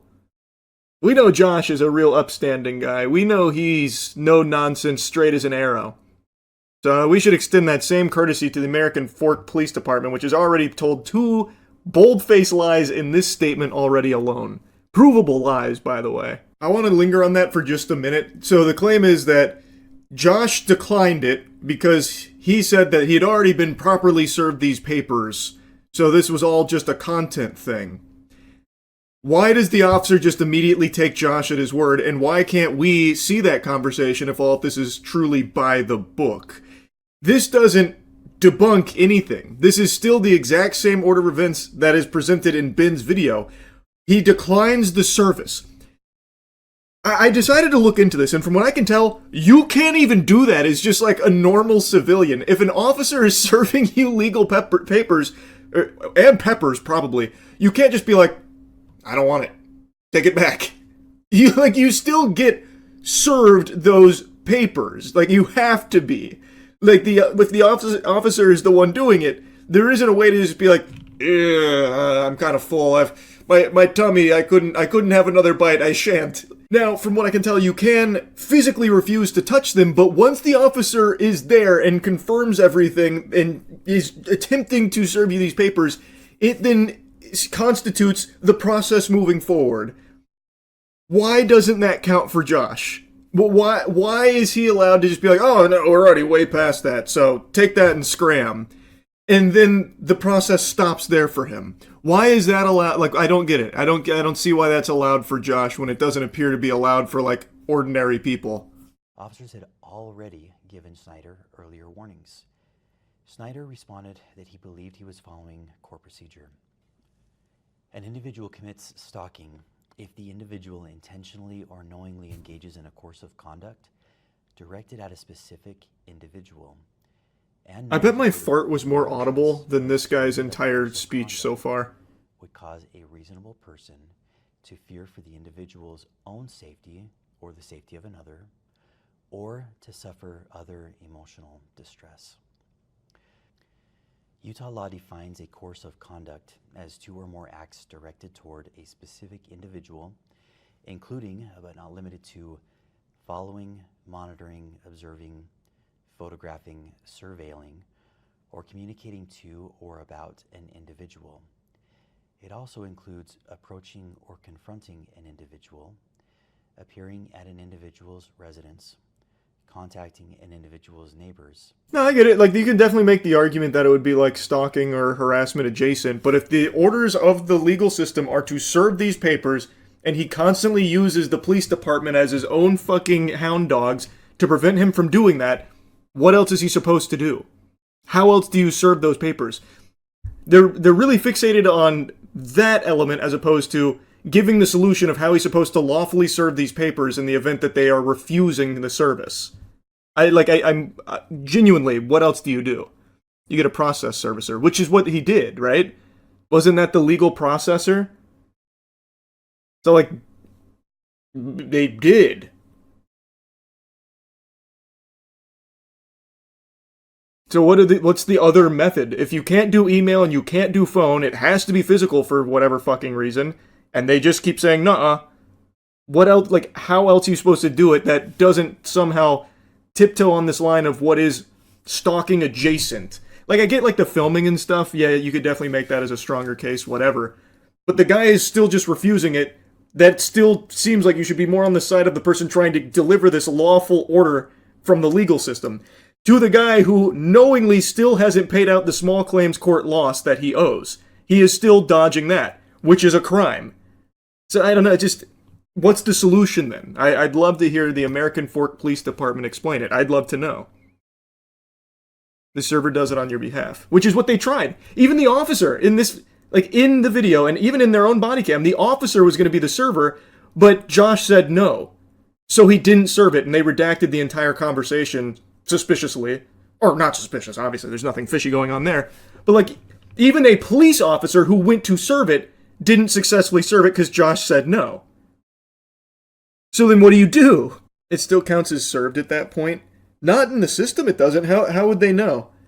How would they know if it counts as served if the guy said no? Because you have to submit it. And like Ben said, I think he's right, I have heard of this, the submitter, like the actual processor, the person that serves it, has to also fill it out to confirm that it has been served. So I don't think you can just be like, it was close enough, so it counts. But you could make the case that it's overboard because of, like, he kept showing up. But again, without a whole lot of options, how else are you even going to attempt to pursue justice in a case like this? Cause that Snyder had committed the offenses of stalking and targeted residential picketing under Utah law. Snyder was subsequently arrested and transported to the Utah County Jail. That was his first arrest.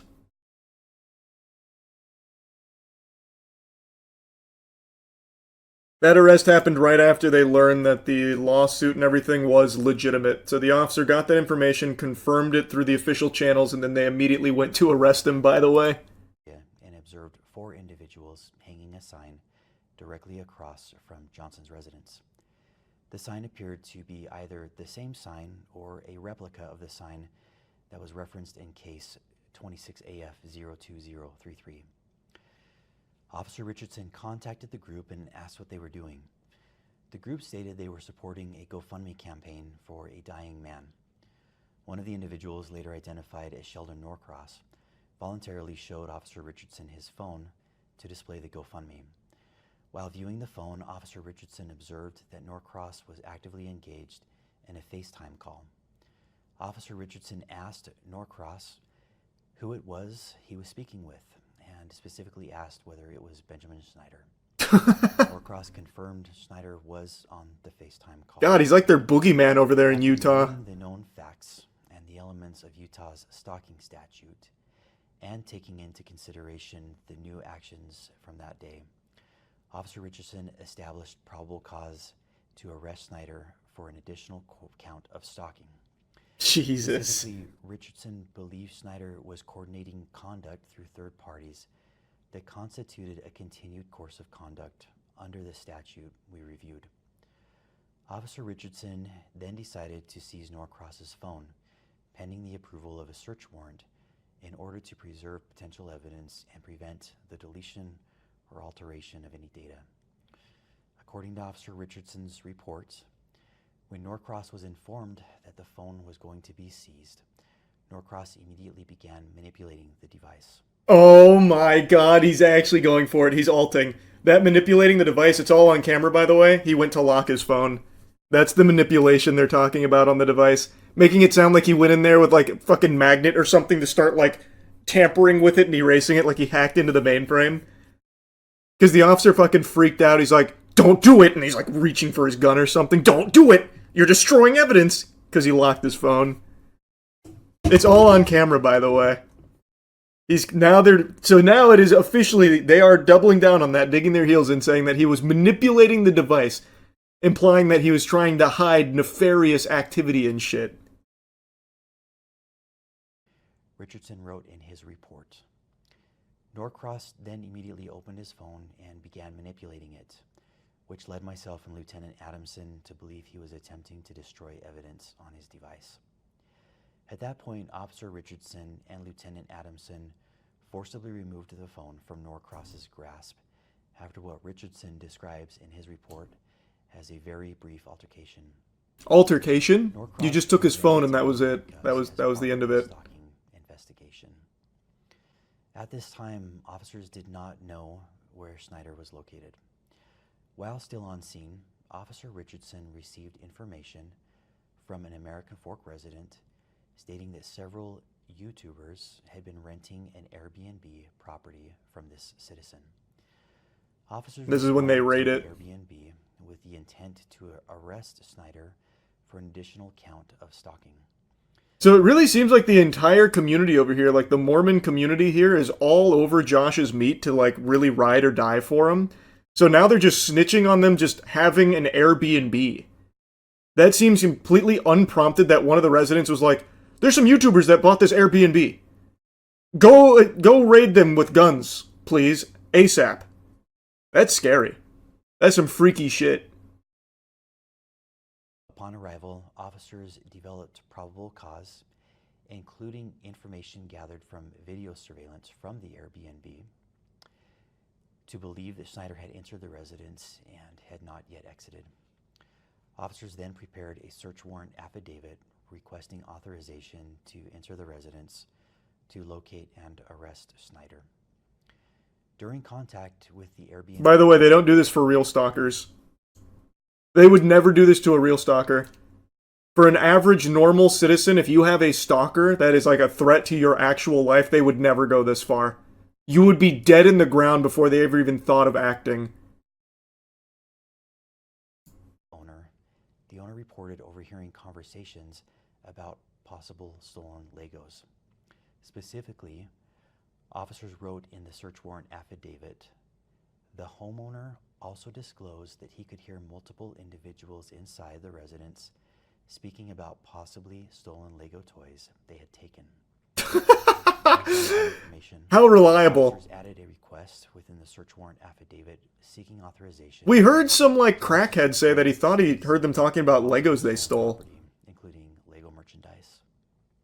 4th District Judge Roger W. Griffin. By the way, this is exactly what Josh said he would do if he pursued legal action against him, if he tried to sue him. Josh said point blank, you stole the Legos then, bitch, how about that? So you have two choices. You can shut the fuck up, or we can go this route. Ben didn't shut up, and now all of a sudden they've got a search warrant here about some stolen Legos that they got from an anonymous guy who was apparently just chit-chatting, thinking that he heard them talking about the stolen Legos they have. Reviewed and approved the search warrant. Officers executed the warrant as a knock and announce warrant. What this means is that our officers take the time to knock on the door, to present themselves as officers, and to inform anyone inside that they have a search warrant. As they were doing this, individuals came to the door. During Snyder's detention, Lieutenant Adamson took hold of Snyder's right arm. Lieutenant Adamson later reported that he felt Snyder tense his arm, at which point Adamson moved Snyder's right arm behind his back to place him into custody. Mr. Snyder later addressed this incident in one of his YouTube videos. In the X-ray image displayed by Mr. Snyder in that video, a small L is visible in the upper right-hand corner of the X-ray. The L indicates the image is that of the left shoulder.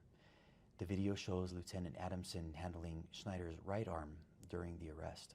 Oh, that's interesting. Officers documented no complaints of arm or shoulder pain by Mr. Snyder during his detention, transport, or booking process at the jail. All 5 individuals were transported to the American Fork Police Department. Due to limited interview room availability, the individual... That was just a stock image? In the video, is it just a stock image? I didn't look too hard at it. What the officer fails to address, though, is why he did that in the first place. The officer said that Ben was attempting to run, or gave him an indication that he was about to run, which is why he roughed him up there, why he grabbed him in the first place. I don't know why that slips through here with him not addressing that. Is the x-ray in the bin video just stock? That would make sense because it's not like they're going to give him an x-ray in the pen. So that would make sense if he just grabbed the stock image. Yeah, it's even disclosed that it is just a stock image in the video. Got it. So this is him trying to dunk on it for being misleading, while ignoring the fact that he shouldn't have been grabbing Ben's arm like that in the first place because he wasn't attempting to run. It is provably wrong in the body cam. He is not uncooperative or giving any indication he's about to flee. So it shouldn't have happened to begin with. Can't hear the audio. Hey, take that up with the American Fork Police Department. File a complaint. Have them fire their audio engineer, or have them hire one, because this shit is abominable. I've done all I can for it. That's on them. Agreed to interviews with Detective Nicosia. The contents of those interviews are documented in the Associated Police reports, which will be made available through a link accompanying this video. You can't because they took down their website. They moved it to the Bricks and Minifigs official site, I bet. Appeared to have been acting at the direction They're private contractors now. Mr. Snyder. These 3 individuals were ultimately released from the police department. Mr. Snyder was subsequently transported to the Utah County Jail, where he was booked for an additional charge of stalking.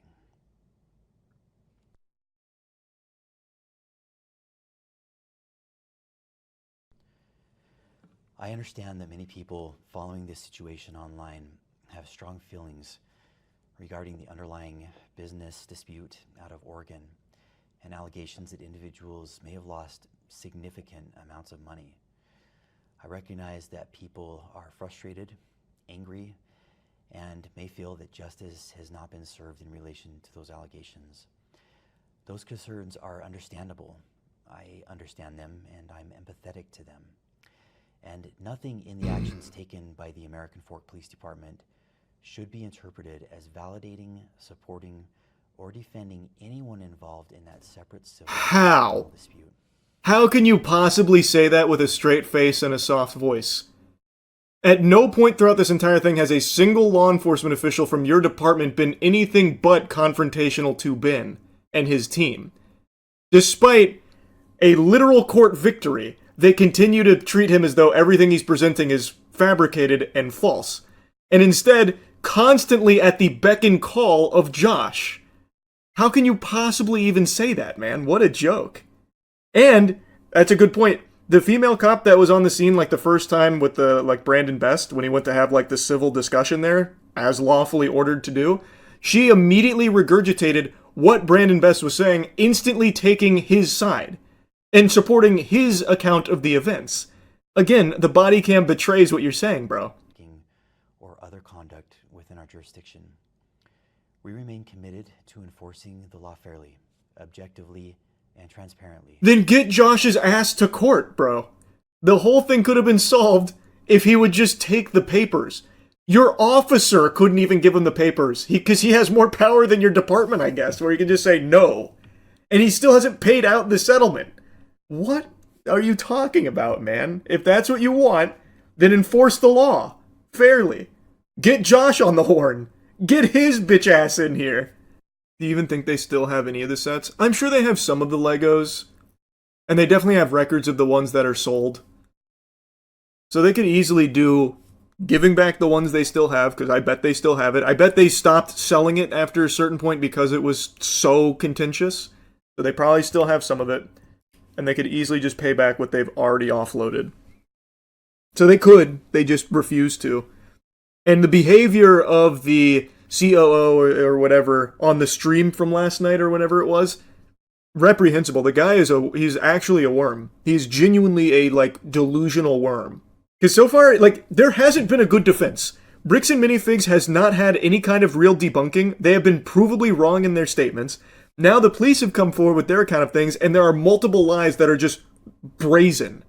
So there hasn't been any good defense yet. It is all on the side of Ben. And there's been ample opportunity for the American Fork Police Department, for Bricks and Minifigs to actually start debunking things and saying, no, this is what's wrong, this is what's manipulated, here's the facts to support us instead of Ben. But they haven't provided any of that. They have none of that. So I just don't see how there's even another angle they could play at. From what I saw, Lego, the actual company, is even investigating the situation now. I wouldn't put a lot of stock into that. I imagine Lego would be far more on the side of Bricks and Minifigs than they would Ben, because I believe companies view people like Ben as a disruptive actor that is more of a problem than a boon to their business. So I'm pretty confident Lego would side with Bricks and Minifigs. Why did Ben make the sign for content? How much of his actions are for content? So that's the thing I was saying, like the rubber ducks and stuff, that's not smart. The sign is a real thing, though. Because Josh would never open the door for him, and also Ben can't go near it because he's been trespassed, he'd get arrested. The sign was an attempt to get him to go out and take the sign down so that way the legal processor could serve him the papers. But he never did that and instead just used the police. So I do think some of it was a blend of like solely for content, like the rubber ducks to fuck with him. But the sign one, that was like a real thing. And it was on a public space, so he was well within his rights to do so. I think this is now the 4th video in 3 days I have made on this massive Lego scandal, but I can't help it. This is one of the crazier stories I think I've ever covered. All of this started over Legos, and is now at a point where Reckless Ben, the guy who was really investigating it and blew the lid off of this, spilled the beans, has now been targeted more times than Cobra Commander by the local police department out there in Utah that is seemingly working in collaboration with Bricks and Minifigs. Part 2 of Reckless Ben's investigation just dropped, and he and his whole group get arrested. He has been targeted multiple times by the police getting arrested, and there is evidence presented on camera that seems to indicate that the police are knowingly engaging in what I think is pretty clearly some barnacles, not to get into the technical terms there, that's some legalese for you, some barnacles, in order to have him silenced because of what he's talking about. And there are some deep-rooted potential connections between Bricks and Minifigs and this local police department that is now, for some reason, going scorched earth on Ben and his entire team. It is absolutely fucking absurd. Arasaka from Cyberpunk is a less corrupt, less evil organization than Bricks and Minifigs, it seems. It's unbelievable. Now, if you don't know what I'm talking about, I'll give you like the briefest rundown before getting into part 2 here, because this is wild. They literally come in guns blazing on Ben and his team, by the way. Not to get into spoilers. But this all started because I had a voice crack. That's how extreme this is. It's affecting my vocal folds even yapping about it. Ben had been investigating a case of some potentially stolen Legos from Bricks and Minifigs. What happened is an individual named Brian took his father's Lego collection that his father had built up over years of his life. A very valuable collection valued roughly around $200,000 worth of product. He took it to Bricks and Minifigs to sell it to them on consignment, so that way he could take that money to his father, who was in not the best health, and this money was going to be used for very important things in the family. Well, what ended up happening is, when he took it to that shop, Bricks and Minifigs, the owner was pretty much forced out after they had talked about leaving the country, and then corporate stepped in. This is all backed up by oodles of evidence. There's the whole kit and caboodle of evidence confirming this timeline, not the Bricks and Minifigs response of just actual gobbledygook that they keep trying to spit out. And when that owner was forced out and corporate took over, they put up a big stink crossing their arms and refused to give Brian his Lego collection back, which is still his collection. By the very contract that was signed, it is still his collection, but they then said, oh, we don't do consignment. We wipe our asshole with that. We wipe our dirty little ass with consignment papers. That's toilet paper to us. So get out of here. Kick rocks, pussy. So not only could Brian not get his Lego collection back from Bricks and Minifigs, but they didn't pay for it, and they were even marketing it and selling this Lego collection, a collection that they had no legal right to, considering, according to them, they don't even do consignment in the first place. Thus, how could they possibly have this collection? It's not theirs to even be selling. So by all possible interpretations, that sounds like stolen product that they are selling to their customers. So this was a huge investigation from Ben into this corruption. It was unbelievable. I highly recommend you watch his coverage of it. And Since then, they keep singing a different tune, like, consignment, and, we don't do that. But then the previous owners came forward showing that as part of their agreement, they do actually sign off on consignment. It is there in plain English that they do accept consignment opportunities given some circumstances. So that's a lie from Bricks and Minifigs, it seems. And they are on camera saying to the previous owner, when you guys leave, when we take over, we are also taking on the consignment liability. All of this is right there, out in the open, yet they still refuse to give Brian his father's Lego collection back, and they refuse to pay him for that collection that they have already been selling. How is that not stolen property? So anyway, part 2 has now come out, and again, at the end of part 1, Ben did successfully sue Bricks and Minifigs in small claims court. But in response to that victory, they just shut down the location in order to weasel out of having to pay that. They lost, and now, instead of being held accountable and actually paying what they owe, they shut down the shop. So Reckless Ben in part 2 is now trying to serve the papers for the next lawsuit here. They won in court. He is going through the legal process, which is what, in Bricks and Minifigs' official response, said Ben needed to do, and he has already done that, and they have fought him tooth and nail, and they are now exploiting the legal system to try and silence him, allegedly, based on all of the evidence here. It's fucking terrifying, because in part 2, you're going to see they are using the law like it's their dick. Like, they are playing with it constantly. Bricks and Minifigs, that is. And the officers are more than happy to just swallow all of this come from them. They go out there and just start guzzling. They are there and harassing Ben and his team, threatening them constantly, and they do arrest them multiple times. They even go in with guns blazing to his fucking house and dislocate his shoulder, roughhousing him outside, even though no one put up any kind of fight. It's crazy. Let's get into it. So I started to file my lawsuit.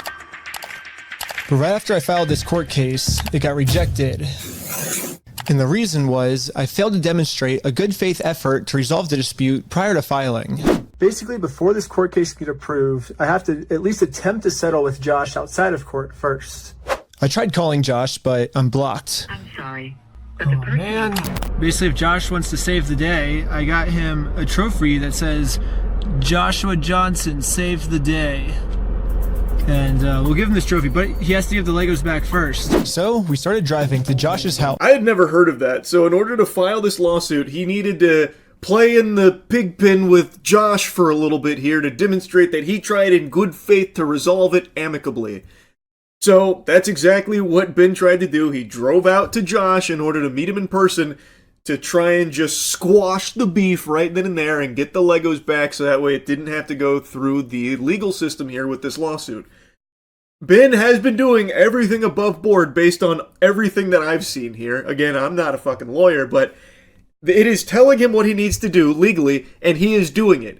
Yeah, he's kind of being a little silly about it, like with the trophy, but I mean, that's exactly what Josh deserves. He deserves to be treated like a fucking temper tantrum-riddled child. That's what Josh is. We've heard him on the phone fucking melting down, crashing out, freaking out, sucking his thumb, farting his butt off. Like, this guy super sucks. So yeah, there's nothing wrong with delivering him a little, cheeky trophy about like, oh, he saved the day. Look, you finally did it, Josh. In order to avoid the lawsuit, if Josh is willing to do that. But guess what? Josh isn't that much of a man. He's a little bitch. This happened. Dude, the police just showed up. What the heck? Why are the police at his house? Oh, there's another one, dude. 2 cop cars. My name's Officer Maricourt Police. The reason I stopped you is the stop sign. You didn't stop that. I didn't? I thought I stopped. Yeah, you definitely stopped. You said he ran a stop sign? Huh? You said he ran a stop sign? I didn't see what happened. Yeah, I was like... Because we definitely stopped at the stop sign. Stopped. Yeah. I was so sure that we stopped at the stop sign that I actually requested all the police footage of this. And as you can see, we didn't even do a rolling stop. We fully stopped at the stop sign. So this is an illegal traffic stop. Yeah, the corruption kicks off immediately upon Ben even entering the zone here. He's in the fucking PvP-enabled zone now. So Ben gets in the server, and Josh was alerted to it, potentially, from some of the other Bricks and Minifigs associates that knew that Ben was there. So, as they're going to try and, have this peaceful conversation with Josh about this whole thing, as he is required to do by law, as the first steps before filing a lawsuit, Josh has already alerted the police there. So Josh already hunkers down, surrounded by his own private military force here with the Utah Police Department that's protecting him, and they decide to initiate what seems to be an illegal traffic stop here on Ben. saying that he didn't stop at the stop sign, but he requested the footage from the cops on the dash cam. You can see them stop. They stopped. I think it's pretty obvious they were just looking for an excuse to stop them and intimidate them. So who's Ben? Me. Ben. How's Utah? It's good. Like it? We were forced to go home without having this good faith conversation the court requires us to have. Pretty cool officer. He thinks he's in like an action movie or something. Hey, Ben, how's Utah, bud?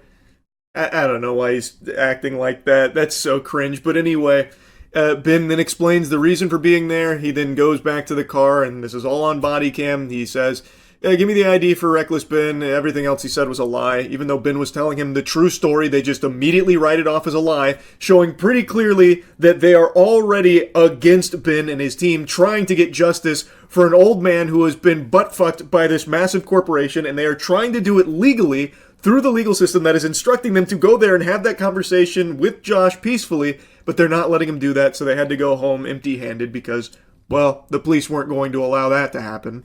I actually remembered that there's another owner of the store named Brandon Best. Brandon is the guy in the security camera footage that illegally kicked the first owner out of the store so he could steal all their Legos. I tried calling him, but I am also blocked. I'm sorry. The only option left is to show up to his house. Hello. Hey, how's it going? Huh? So with that now being a dead end, that quest has failed. He still has to demonstrate to the court that in good faith he had a conversation to try and solve it peacefully. So instead, he is now going to one of the other owners, Brandon Best. And Brandon actually does answer the door, but Brandon seems to be in like a fugue state. This guy comes out there like he's fucking possessed. I don't even think he knows what planet he's on. Brandon comes out there like he's confused on what year it is. Hey, well, I was wondering if you'd be down to pay us for the lawsuit that we won.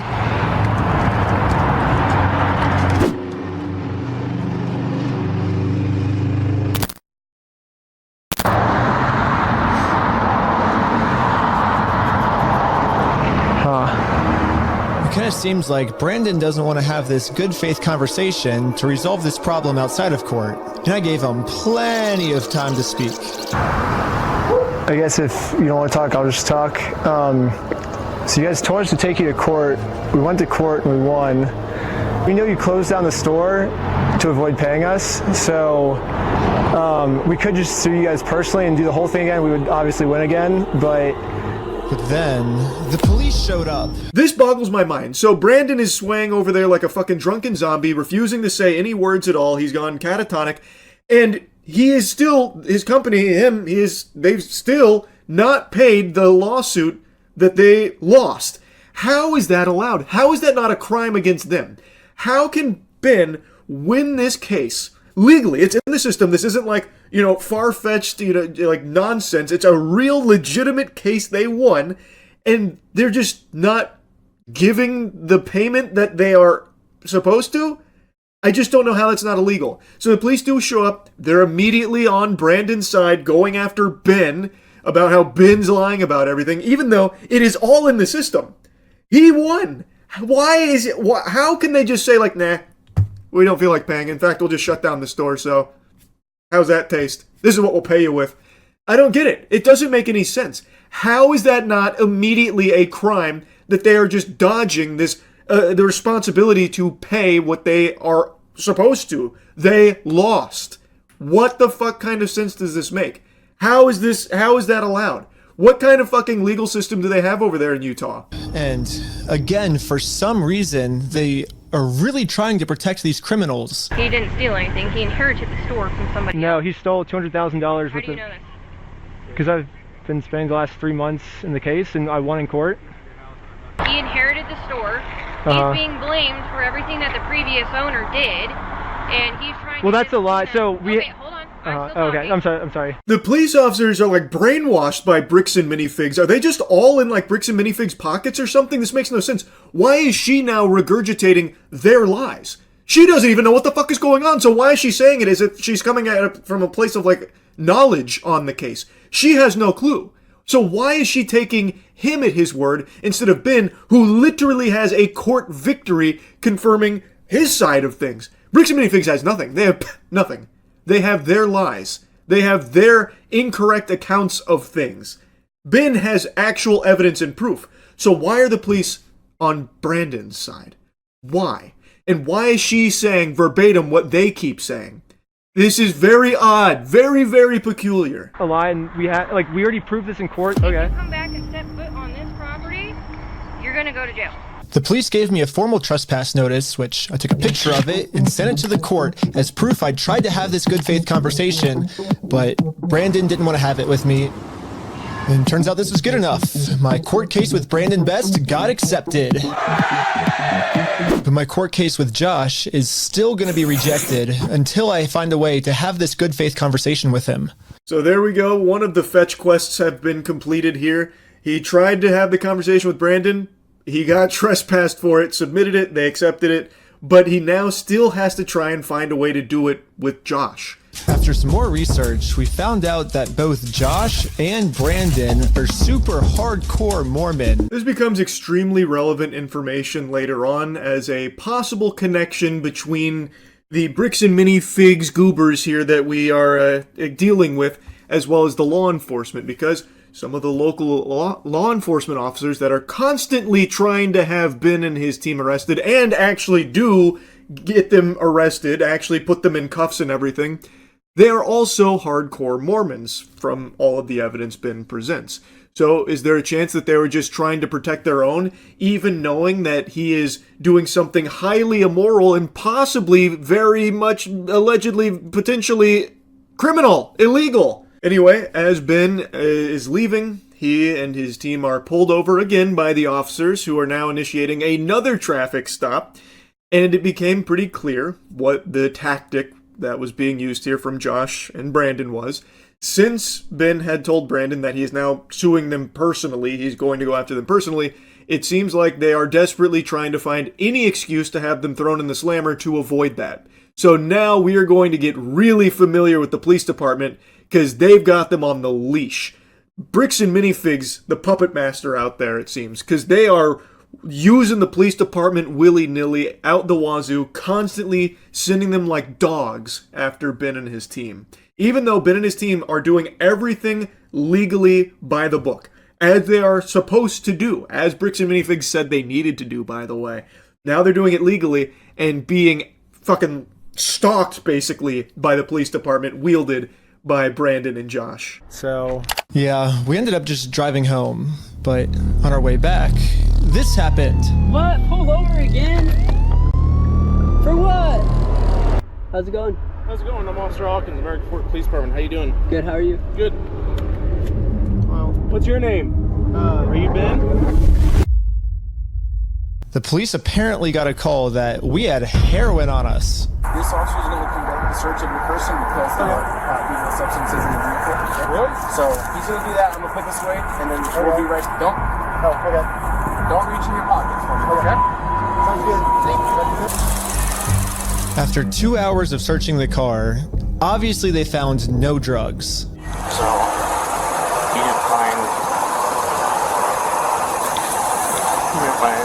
I explained to the police that we didn't have drugs, and the reality of the situation is that Bricks and Minifigs is so desperate at this point that they're willing to do anything to get us arrested so they don't have to pay for the property they stole. Yeah, that's pretty low. These fucking scumbags are now resorting to falsifying these reports to officers. They are maliciously relaying fraudulent information to the officers to try and have Ben and his team arrested. So now Brandon / Josh here is saying that they had heroin in their car, so the police pulled them over and searched for drugs, and of course they didn't find anything. And interestingly enough, this appears to be part of a pattern from Josh Johnson. This seems to be one of his go-to tactics. According to one of the previous owners of the Bricks and Minifigs, where all this started, the Patient Zero, when they were kicked out, when corporate swooped in and, excommunicated them from the Continental, Josh Johnson had apparently been spreading rumors telling people that they, the previous owners, were selling heroin. So Josh really seems to like that lie about, a person I don't like and I want to have arrested. Oh yeah, they have heroin. Oh yeah, they're selling heroin. Apparently this seems to be something he does pretty often. Why is that not a crime? I mean, it is a crime, but why is he not being arrested for it? They've now gone through the search. They found nothing. We now know that he was wrong, and we now see that, at least according to one other source here, he has done this at least twice on purpose. That's a crime. Can we get him, maybe held accountable for that shit? It's kind of ridiculous. They were still not going to let us go until we told them where the drugs were. Your eyes, for example, right? There's a constriction, which is dilated, and then Do you notice it? So I haven't been looking at this. I'll show him. Go ahead and look at him. I'll look at you? Yeah. You do see it? So it's crazy. I have no idea, because I've never done any drugs in my life. I don't do drugs. I don't do alcohol. I've never done any of that in my life. I'm willing to do any drug tests. Yeah. Like, I'm very cooperative. I don't understand, what you're seeing in my eyes. I'm going to have a discussion with this officer. Oh, they're really scraping the bottom of the barrel here. They're really trying to alt. Oh, it's your eyes. Your eyes, you have heroin eyes. I can see the heroin in your eyes, Buster. But this, hats off to this guy for remaining so calm. He's like, okay, do you see it? This fucking fairy tale? You see it? Hey, look, I'll do any drug test. Let's rip it. And then the officer's like, give me a moment. Give me a second. And then the police department illegally redacted this conversation too. My guess is that they acknowledged that it's very obvious we don't have drugs on us, but they were going to try and pressure us into giving some type of false confession anyways. I'm not sure if you're lying to me or not, to be honest. I'm willing to take any drug test you want. Walking a very dangerous line, which can get you hemmed up a lot of time. Yeah. And you could end up in jail in Utah when you're from Cali. Okay. Not worth it, right? Yeah. We play differently here. Does that make sense? Yeah. I'm willing to cooperate with you guys and do anything you want me to, because I'm not hiding anything. I can promise you that. I promise. We weren't giving the police a false confession like they wanted, so eventually I guess they just got tired and let us go. Oh my god, I love that from the officer. You're walking a real dangerous line here, mister. What, the dangerous line being cooperative? What dangerous line is he walking? He's telling you he will do whatever drug test you want, and you're like, oh, you better be very, very careful saying shit like that. I'm about to take you the fuck down. And then they're even saying we play differently over here. No, it seems like you play stupid. It seems like you play unethical ball, is what it seems like. Because you are being wielded like Josh's personal fleshlight. This is a complete bogus stop here based on false information. Clearly, you know there's no drugs there. There's no probable cause to take it further. Both of these men don't seem to be intoxicated or on any substances at all. It's plain as day. They're being cooperative, and they're still trying to find any excuse to lock them up.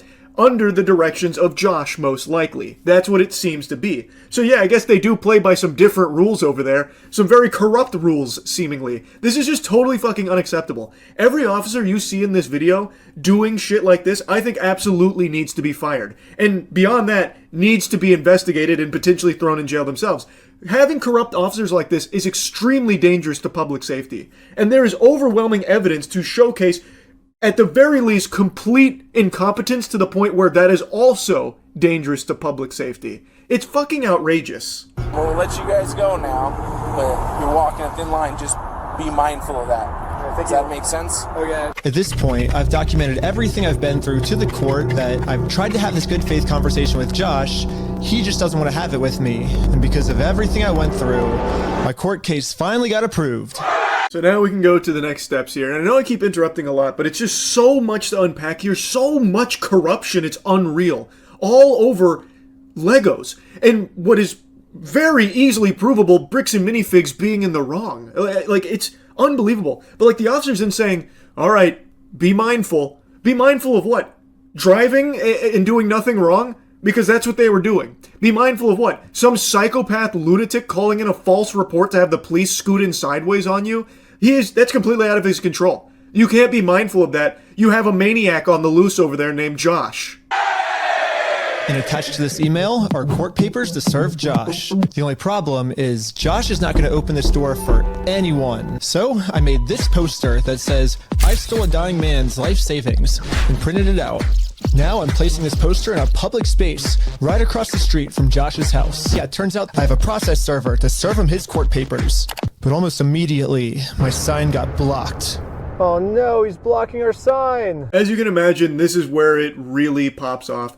So he now has the court papers to serve Josh, but he has to serve Josh. So he gets a process server out there. He tries to get Josh to come outside to, like take down the sign. It is on public property. He is 100% within his right to put that sign there.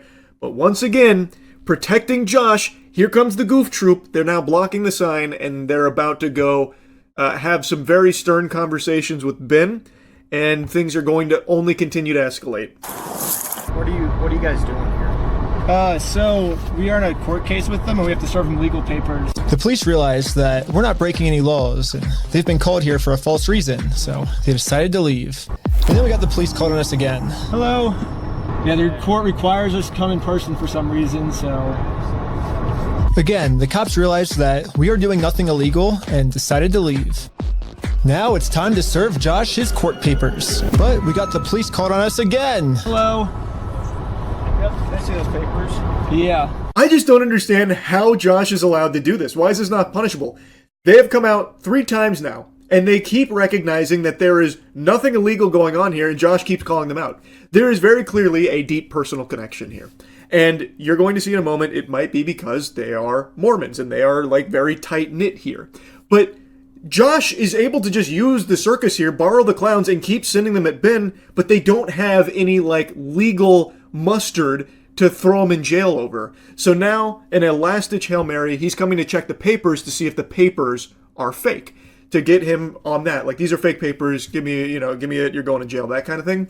But he's about to find out they're not fake. He is doing everything lawfully and legally. He has to try and serve these papers. Josh just won't play ball with him.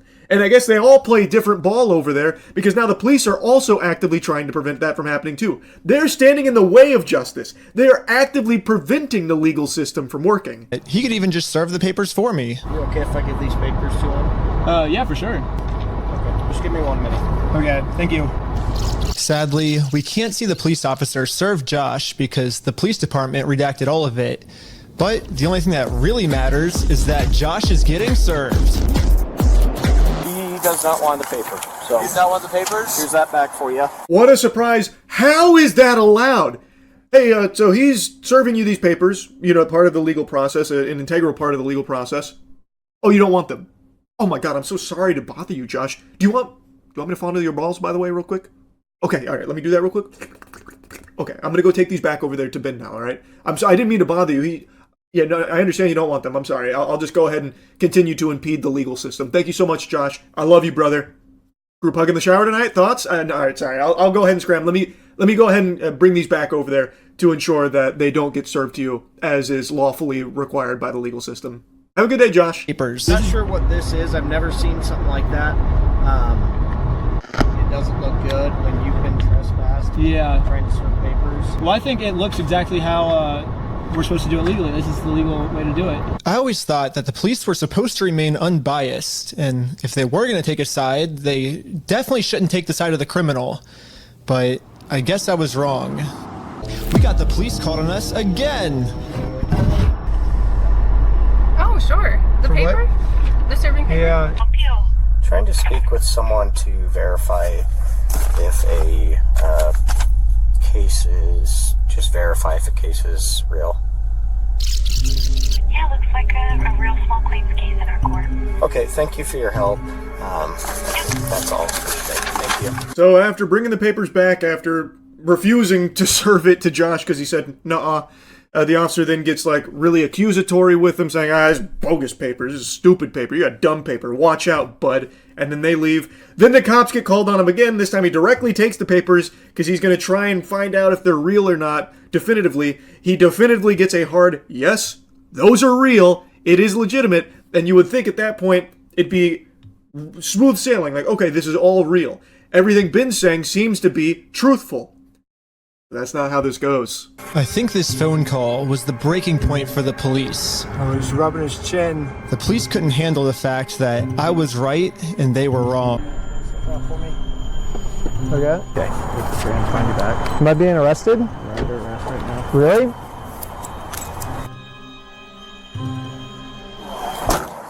I was confused on what I was being arrested for. I mean, the same police officers that arrested me gave me permission to do exactly what I was doing. You can film from the sidewalk wherever is public, right? But you can't go on that property. If you do, you'll be charged, okay? Okay, yeah, for sure. I got arrested for just doing what the police told me to do. Not only doing what the police told him to do, by the way, what the legal system instructs him to do. He has to serve those fucking papers. He won in small claims court. They didn't pay. Now he's suing them personally. And to do that, as he's already been accepted and did everything by the legal process, has to serve the next phase of papers. And the cops have come out fucking 4 times. The goof troop keeps rolling in here. And now, after they have gotten definitive proof that this is all real and Ben is telling the truth, they then just arrest him for it. Oh, you've got some nerve coming around Utah telling the truth, Ben. Like, what the fuck is this? This is actual insanity.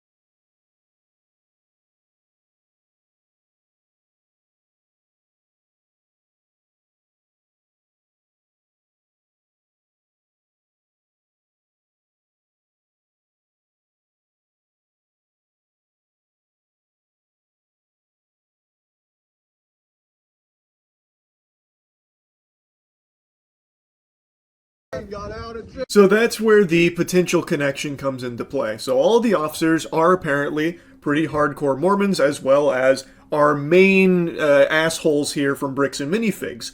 So that would explain why these officers are so cooperative with Josh in particular, even though they keep getting routine calls out there for nothing. And even though they definitely got a false report and acted on fraudulent information and still keep doing it for Josh, it seems.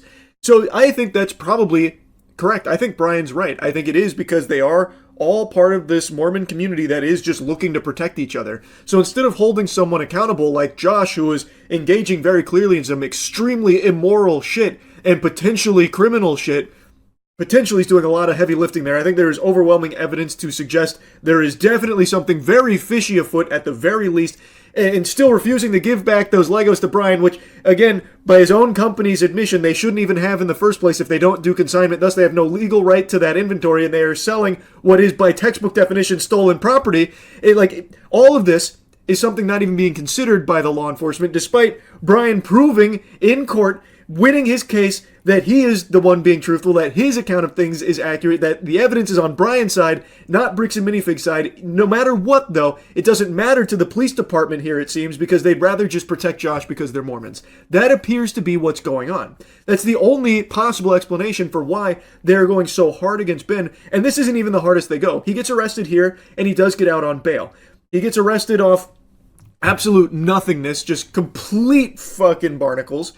And they still aren't done with him. They still aren't finished with him. They are actually trying to just ruin his life and throw him in jail forever for the crime of reporting the truth and trying to get justice. He is going through all of the proper legal channels, doing it the right way, and even following all of the orders from the police and still getting this unfair treatment. So yeah, it probably is because they are in this tight-knit community here, and they just want to keep protecting each other instead of holding them accountable, like Josh or Brandon or something. And it's fucking gross. So they are putting that above their duty of protecting the public and enforcing the law and getting the bad guys in jail. Instead, they're getting the good guys thrown in jail here. Out of jail now? And this is when it really hit me that the justice system has decided to protect these criminals. So now there's really only one way I can think of to get this family the money back that got stolen from them, which is a GoFundMe. Time to promote it, to start getting donations. We printed out the GoFundMe's picture to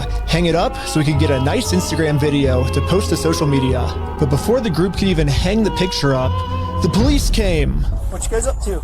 Bro, the fucking police department must be headquartered in Josh's house or something. Like, holy shit. He must have like an underground facility of just these clone troopers from the Utah Police Department. They are just spawn camping. They literally live in fucking Josh's house, I guess, just for the sole purpose of trying to arrest Ben and his team for trying to get justice. We're starting a GoFundMe. Yeah. What we're doing is we're going to get a bunch of publicity to get basically all this money back for this family. Into some defamation stuff. Again, the police were thinking of any technicality they could think of to protect their Mormon friend. Look at your stalking code. See if it's that. If it's not, we're going to look at disorderly. If it's not disorderly, then we're going to look at the city ordinance. But after going through every law they could think of, it turns out that hanging this sign on a fence and then taking a picture of it for Instagram is not illegal. In fact, what the group is doing is actually protected under the First Amendment, freedom of speech. So one of the police officers let the group know that they were okay to keep doing this. Right now, I don't think you guys break the law. But this other police officer wasn't able to accept this reality. We're going to take it down. I love that. One officer's like, all right, so you guys aren't breaking the law, and the other guy's like, dagnabbit, and takes it down and throws it in the cruiser. So you can see them literally salivating and trying to really grasp at straws for any possible way of perverting the law to suit their puppet master's instructions, allegedly, to have them arrested. So they are doing everything they can to find some way, some excuse to arrest them, even though what they're doing isn't illegal. And the officers even said that on his body cam, by the way. I can actually hear what they're saying here. He sees it or give back? Is it an occasional crime? Is it disorderly conduct? Why? Is he upset about it? I mean, I guess, but that's not. Yeah, this police officer is right. Just because this might make Josh upset does not make this poster illegal. So I decided to let the police department know that some of the redactions they made aren't exactly what they're claiming they are. Redaction was.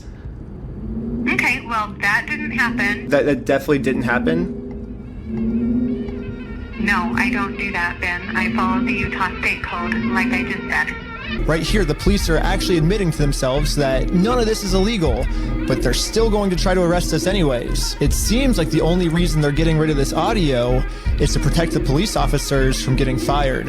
I don't know what the police officers are saying in this next clip, but I'm pretty sure they're scheming up a way to get the group arrested, because this is what happens next. And Lieutenant Adamson can correct me if I'm wrong, but we're going to seize your phone right now. Do not do that. You understand me? Right now you're attempting to destroy evidence. Okay? Put your hands behind your back. So Ben was able to sync up some of the redactions here and actually find some of what they were saying, and it does appear that they are saying, like, yeah, not really a crime, but then they still do find a way to weasel out some kind of excuse for an arrest, and that's exactly what they do. So, and he also reports it, by the way, and the lady says, that didn't happen. Nope, we don't do that, Ben. I don't do that. Didn't happen. Even though you can watch and hear it, but whatever, I guess. So yeah, now they start arresting him, and as he's giving him his phone, he goes to lock it, and Officer Goofball here, in his tactical glasses, hits him with a, don't do that. I thought he was about to draw his weapon on him. All because the guy had the gall to try and lock his phone. Which is like a normal habit, by the way. Anytime I see my phone's unlocked, I lock it too. Every human being on the planet does. So just going to lock his phone, super normal. That's not destroying evidence. Also, they don't have any legal ground to stand on for how that could be destroying evidence. They don't even have a warrant to search it or anything. So he did nothing wrong, but the officer instantly springs into like combat mode there over it. I was just locking my phone. Okay, I'm going to switch over to the police officer's body cam POV so we can dissect what just happened. First, the police officer asks if he can confiscate Sheldon's phone, so Sheldon says, okay, and reaches in his pocket to give it to him. But at this point, Sheldon sees that his phone is unlocked, and at this moment, he decided that before giving it to the police officer, he was going to lock his phone, which is totally legal. There's no search warrant, so Sheldon is legally allowed to lock his phone. But as the police officer saw Sheldon's thumb moving towards that lock button, he snatched it out of his hands, and now the police officer's claiming that because he tried to lock his phone, he's destroying evidence. Silence. Yeah, I was giving it to you. Stop talking. I was Stop giving talking. it to you. Okay? Let him have the phone. I wasn't trying to delete anything. In fact, it is actually impossible to delete something from an iPhone from a locked screen by hitting the power button. So in no context could I have been trying to erase something by hitting one button on my phone. Now, I'm sure you have a phone as well. When you hit the power button, that doesn't delete anything, does it? I imagine it wouldn't, yeah. Yeah, so that's all I did. Another arrest in the books for these fucking corrupt weenies over there. This is outrageous. So now he has to defend himself about, like, the claims of destroying or obstructing evidence for locking his phone, which, again, everyone does that, and he's legally within his right to do so. They don't have a search warrant for it. But they're trying to bully him. They're trying to scare him. That has been their tactics this entire time.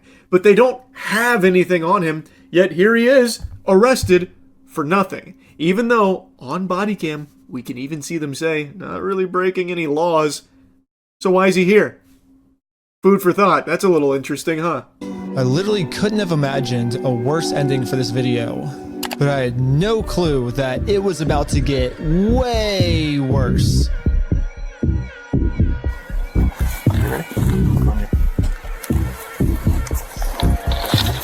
American Park Police Department, make yourself known. Search warrant. Stand up. Step outside, everybody. Come on. No.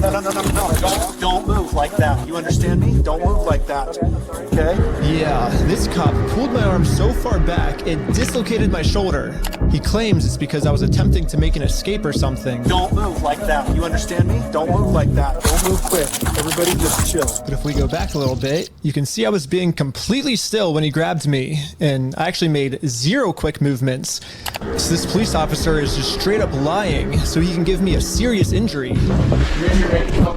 Included in the warrant are Legos. And this is where it really, really, really gets unhinged. They come in with the guns drawn on the house. They fucking raid it based on a complete bogus search warrant where now the Bricks and Minifigs guys are trying to claim, oh, Ben stole the Legos. And the judge signed off on this search warrant here. So now they go and they arrest everyone in that house. And Ben in particular, they rough up. They dislocate his shoulder and claim that he was threatening to run, that he was giving them an indication he was about to flee. But the body cam betrays that lie because you can see he's not. He's just standing there, and they just wanted to fuck him up because they could. This is so ridiculous. This should be huge outrage across Utah. Like, this is your law enforcement doing this, by the way. And these are your tax dollars being used to do shit like this. Being misused by people like the Bricks and Minifigs goobers like Josh and Brandon. You should be upset. Anyone should see this and be extremely concerned and alarmed. Again, every officer that we're seeing here should 100% lose their jobs for this. It is corruption in broad daylight. This is just bare naked corruption. There are corporate ghouls that are weaponizing your local law enforcement for their own personal gain. They are using it as their own tool to turn it against you, the civilians. They're using it against Ben and his friends because they are hurting their feelings and exposing their very shady, very immoral actions based on all available evidence, and they don't like that. So now they are just completely shitting all over their rights as American citizens, the First Amendment most notably. It should concern you. If there is a level of wealth that can be accumulated by people like Josh and Brandon that can let them just tap into the police resources and use it against individuals they don't like, that should keep you up at night and have you concerned. That is a huge fucking problem, because that seems to be what's going on here based on all the evidence I'm seeing. Ben and his team had followed the law to a T. Yes, they got a little wacky with some of the ways they went about it, but there's nothing wrong with doing that. Again, that's protected. They did everything lawfully based on everything I can see here, and every step of the way, the police department was working to impede them in that journey for justice. It's fucking scary. Yes. The police department got an official warrant to search our house for stolen Legos. I should have seen this coming. Josh did threaten me in the last video that if I go out and actually try to sue him, he's gonna come out and say that I'm the one that stole the Legos. Okay, let's do it. Fuck you, man. You stole them, bitch. I stole the Legos? Yeah, you're a fucking thief. Dang. Okay? Okay. You can shut the fuck up. That's your fucking choice. Again, there's recorded evidence that this is also false. Josh even made that threat in the previous video. If you come after me, I'll tell them you stole the Legos, bitch. Why is Josh not in handcuffs? This is clearly fraudulent. He is wasting police resources. Why is Josh immune to it? Very odd.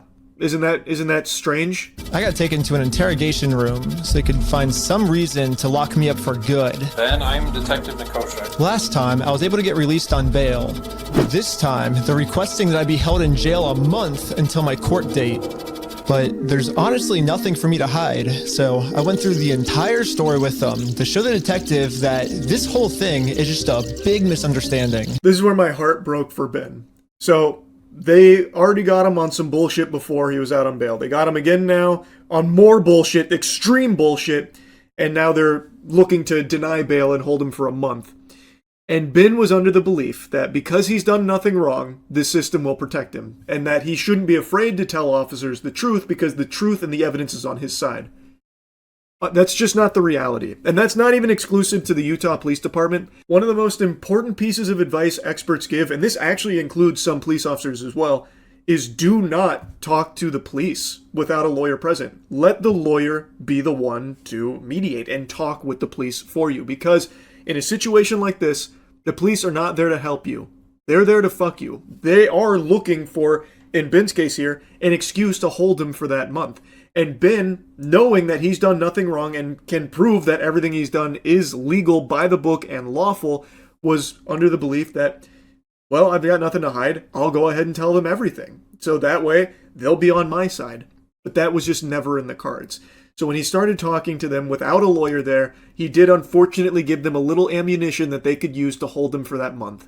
He mentioned the GoFundMe. Video. For a family if they got all their stuff stolen. I should be risking nothing by admitting this. Basically, the police told me, do not take this man to court or else he will get arrested.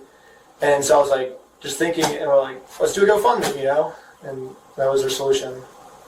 But I was wrong.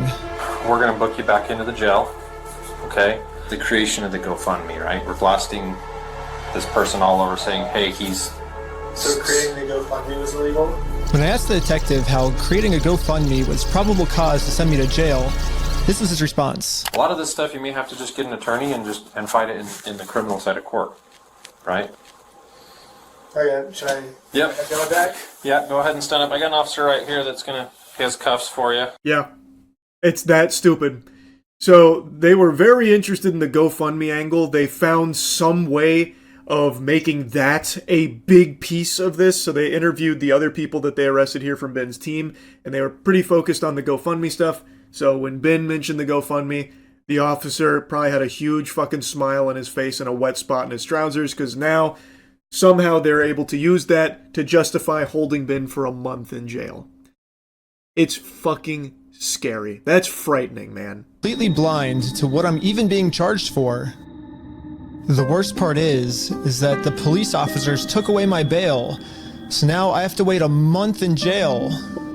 However, I ended up getting extremely lucky. When a judge ended up reviewing this arrest, they thought the whole thing was so stupid and ended up releasing me on bail. So now, at least I'm a free man until my court case. Ben got extremely lucky that a judge reviewed it and came to the rational conclusion that this is absurd, it's fucking preposterous, so he did get to get out and prepare for the upcoming lawsuit and his court date and all of that. But then he was informed that there is an arrest warrant out for him. So, according to Ben, and based on everything we've seen so far, it sounds like Bricks and Minifigs has once again cooked up more lies about Ben, about how he's this big threat. They even alluded to him being like a physical threat to the Bricks and Minifigs guys throughout this video. So he's this huge threat. He's out of control. He's on the loose. So now they have an arrest warrant out for him, which was actually signed off by a judge. The only thing the police department could tell me is that I do have a warrant, but this time the judge approved it that I will have no bail. And I am now a physical threat to Josh, the person the police are protecting. So basically, at any moment now, I could be arrested without bail for some mystery crime. There really is only one thing that I can do now. Well, I'm in Mexico now. It's fucking lunacy, man. People that have like active stalkers that are literally a threat to their physical safety don't get this kind of treatment from the police. Like actual degenerate, deranged, delusional criminals that are actually threatening the safety of innocent people don't get treated like Ben has been by the authorities. So now he has an arrest warrant out, non-bailable. So in a panic, he goes to Mexico. I mean, I can't even blame him. I genuinely can't even blame him for that. It's a complete mystery crime. Again, what they're even pursuing against him. This is so absurd.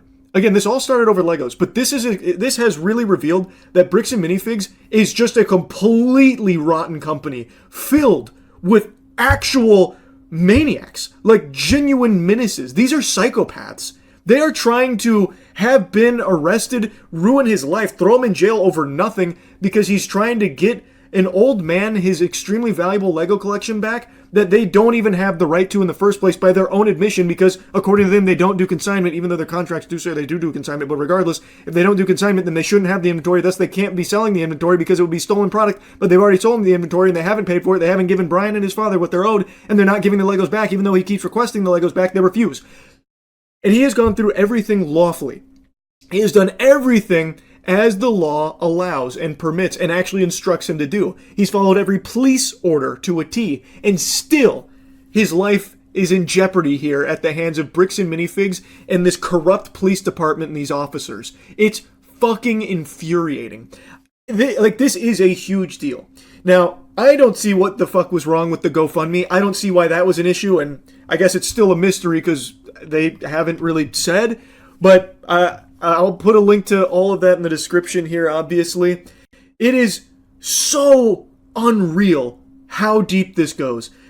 Hats off to Ben and his team for continuing to fight for justice here against a corporation of this size and this level of maliciousness. Holy shit. Anyway, that's really about it. So yeah. Just got up first thing in the morning, and I hop online and see that there's even more new wild information in regards to this Bricks and Minifigs Lego scandal that I've been glued to for the last 48 hours. I know I've already made 2 videos covering it because it is just developing so fast with so much insanity to it. It's hard for me to resist yapping about it.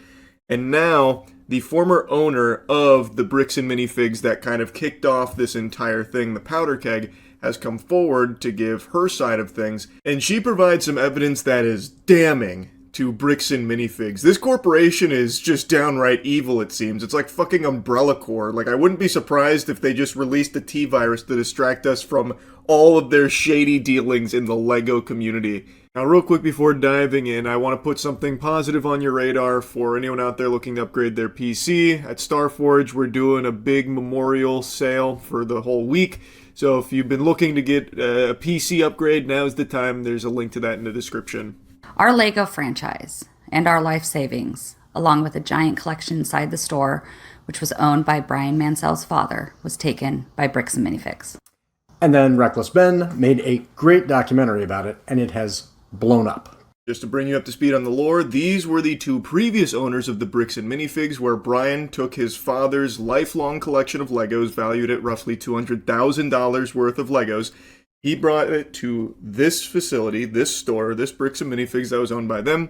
They took it on with the consignment, and then they, the owners, made the decision that they were going to be leaving the country, and thus they were going to look for a seller for it. But Bricks and Minifigs corporate came in and kind of immediately kicked them out. Came in there, gave them the titty twister, and said, "Beat it, scum. Get out of here. Get out of town. You're not welcome." And they have on video Crystal here talking about hey, we have this big inventory and this consignment. What's going to happen with this? And on video, they confirm that they are going to be taking on all of that, including the consignment. They say that directly. So they were basically kicked out of their store, and they give a lot of information on that, and it seems like they were very unjustly excommunicado here from the John Wick Continental. And when Bricks and Minifigs swooped in here, these corporate zombies refused to give Brian his Legos back, and they still haven't paid for it, despite having his entire inventory and actively promoting and selling that inventory, even though, again, they haven't paid for it and they were refusing to return it to him, even though under contract it is still Brian's Legos. They're just saying now, we don't do consignment, so that is all moot. What you've got there is nothing. But the thing is, if they don't do consignment, then how can they possibly justify keeping that inventory? It would be, I think by all logical reasoning, stolen inventory in that case, wouldn't it? Since they didn't pay for it, and they're refusing to give it back, knowingly. So, that's the whole mess in a tight little wrinkly nutsack. And now, the former owners are coming forward to show just how deep this corruption and rot goes within this company. A guy named Brandon Best showed up on a Thursday night and demanded the keys. They threatened us with the police and promised to do an inventory and compensate us. They said they understood there was a large collection on consignment and acknowledged they were taking that over. If taking on the business, he takes on all that consignment liability. So when they informed corporate about them potentially moving, it all started to get very messy and sloppy here. So this was the security footage that I had mentioned in Reckless Ben's video that I was hesitant to show, but now coming directly from the source that gathered the security camera footage, I feel more comfortable showing it. It is very clearly in plain English. There's no riddles here. It's not, mumbo jumbo. They are saying that they are taking on the consignment liability and, that kind of stuff. It is right there. But again, if he didn't have the authority to make that decision and do that, then they should have been immediately giving Brian his Legos back when requested because they didn't pay for it. They don't do consignment. Thus, they have no legal right to have that inventory and sell it. It would be, I think, by all definitions, stolen product that they are knowingly selling to customers, and they haven't paid for it or anything. They told us the same thing they told Brian Mansell, that we could fight them, but they would drag it out and make it so expensive we would be putting ourselves into a whole lot of shit. Their words. Here's their executive product manager and director of operations, Kai McAllister, on the phone with us the night they took the store. If we go the legal route, it's going to be a very expensive battle for you, and it's not going to be a good position for you guys to get into. There's not a whole lot of options for you. If you want to go the legal route, it's just going to be a mess, and it's going to be expensive for you. Yeah, so why not consider talking with us rather than leaping to this? We jumped on the call with Crystal this morning. And you talked with her or you talked at her? We talked at her. If you fight this, then you're putting yourself into a whole lot of shit. It sounds like a threat, and I can acknowledge you feeling that because in a way it is. I mean, we have no choice, correct? Yes. Sid from Toy Story here, Kai McAllister, on the phone, on the horn, directly making these threats. And again, this is the Bricks and Minifigs classic. This is their John Madden playbook, and they don't deviate from it. If you speak out against them, they will bully you into silence with litigious fucking iron fist.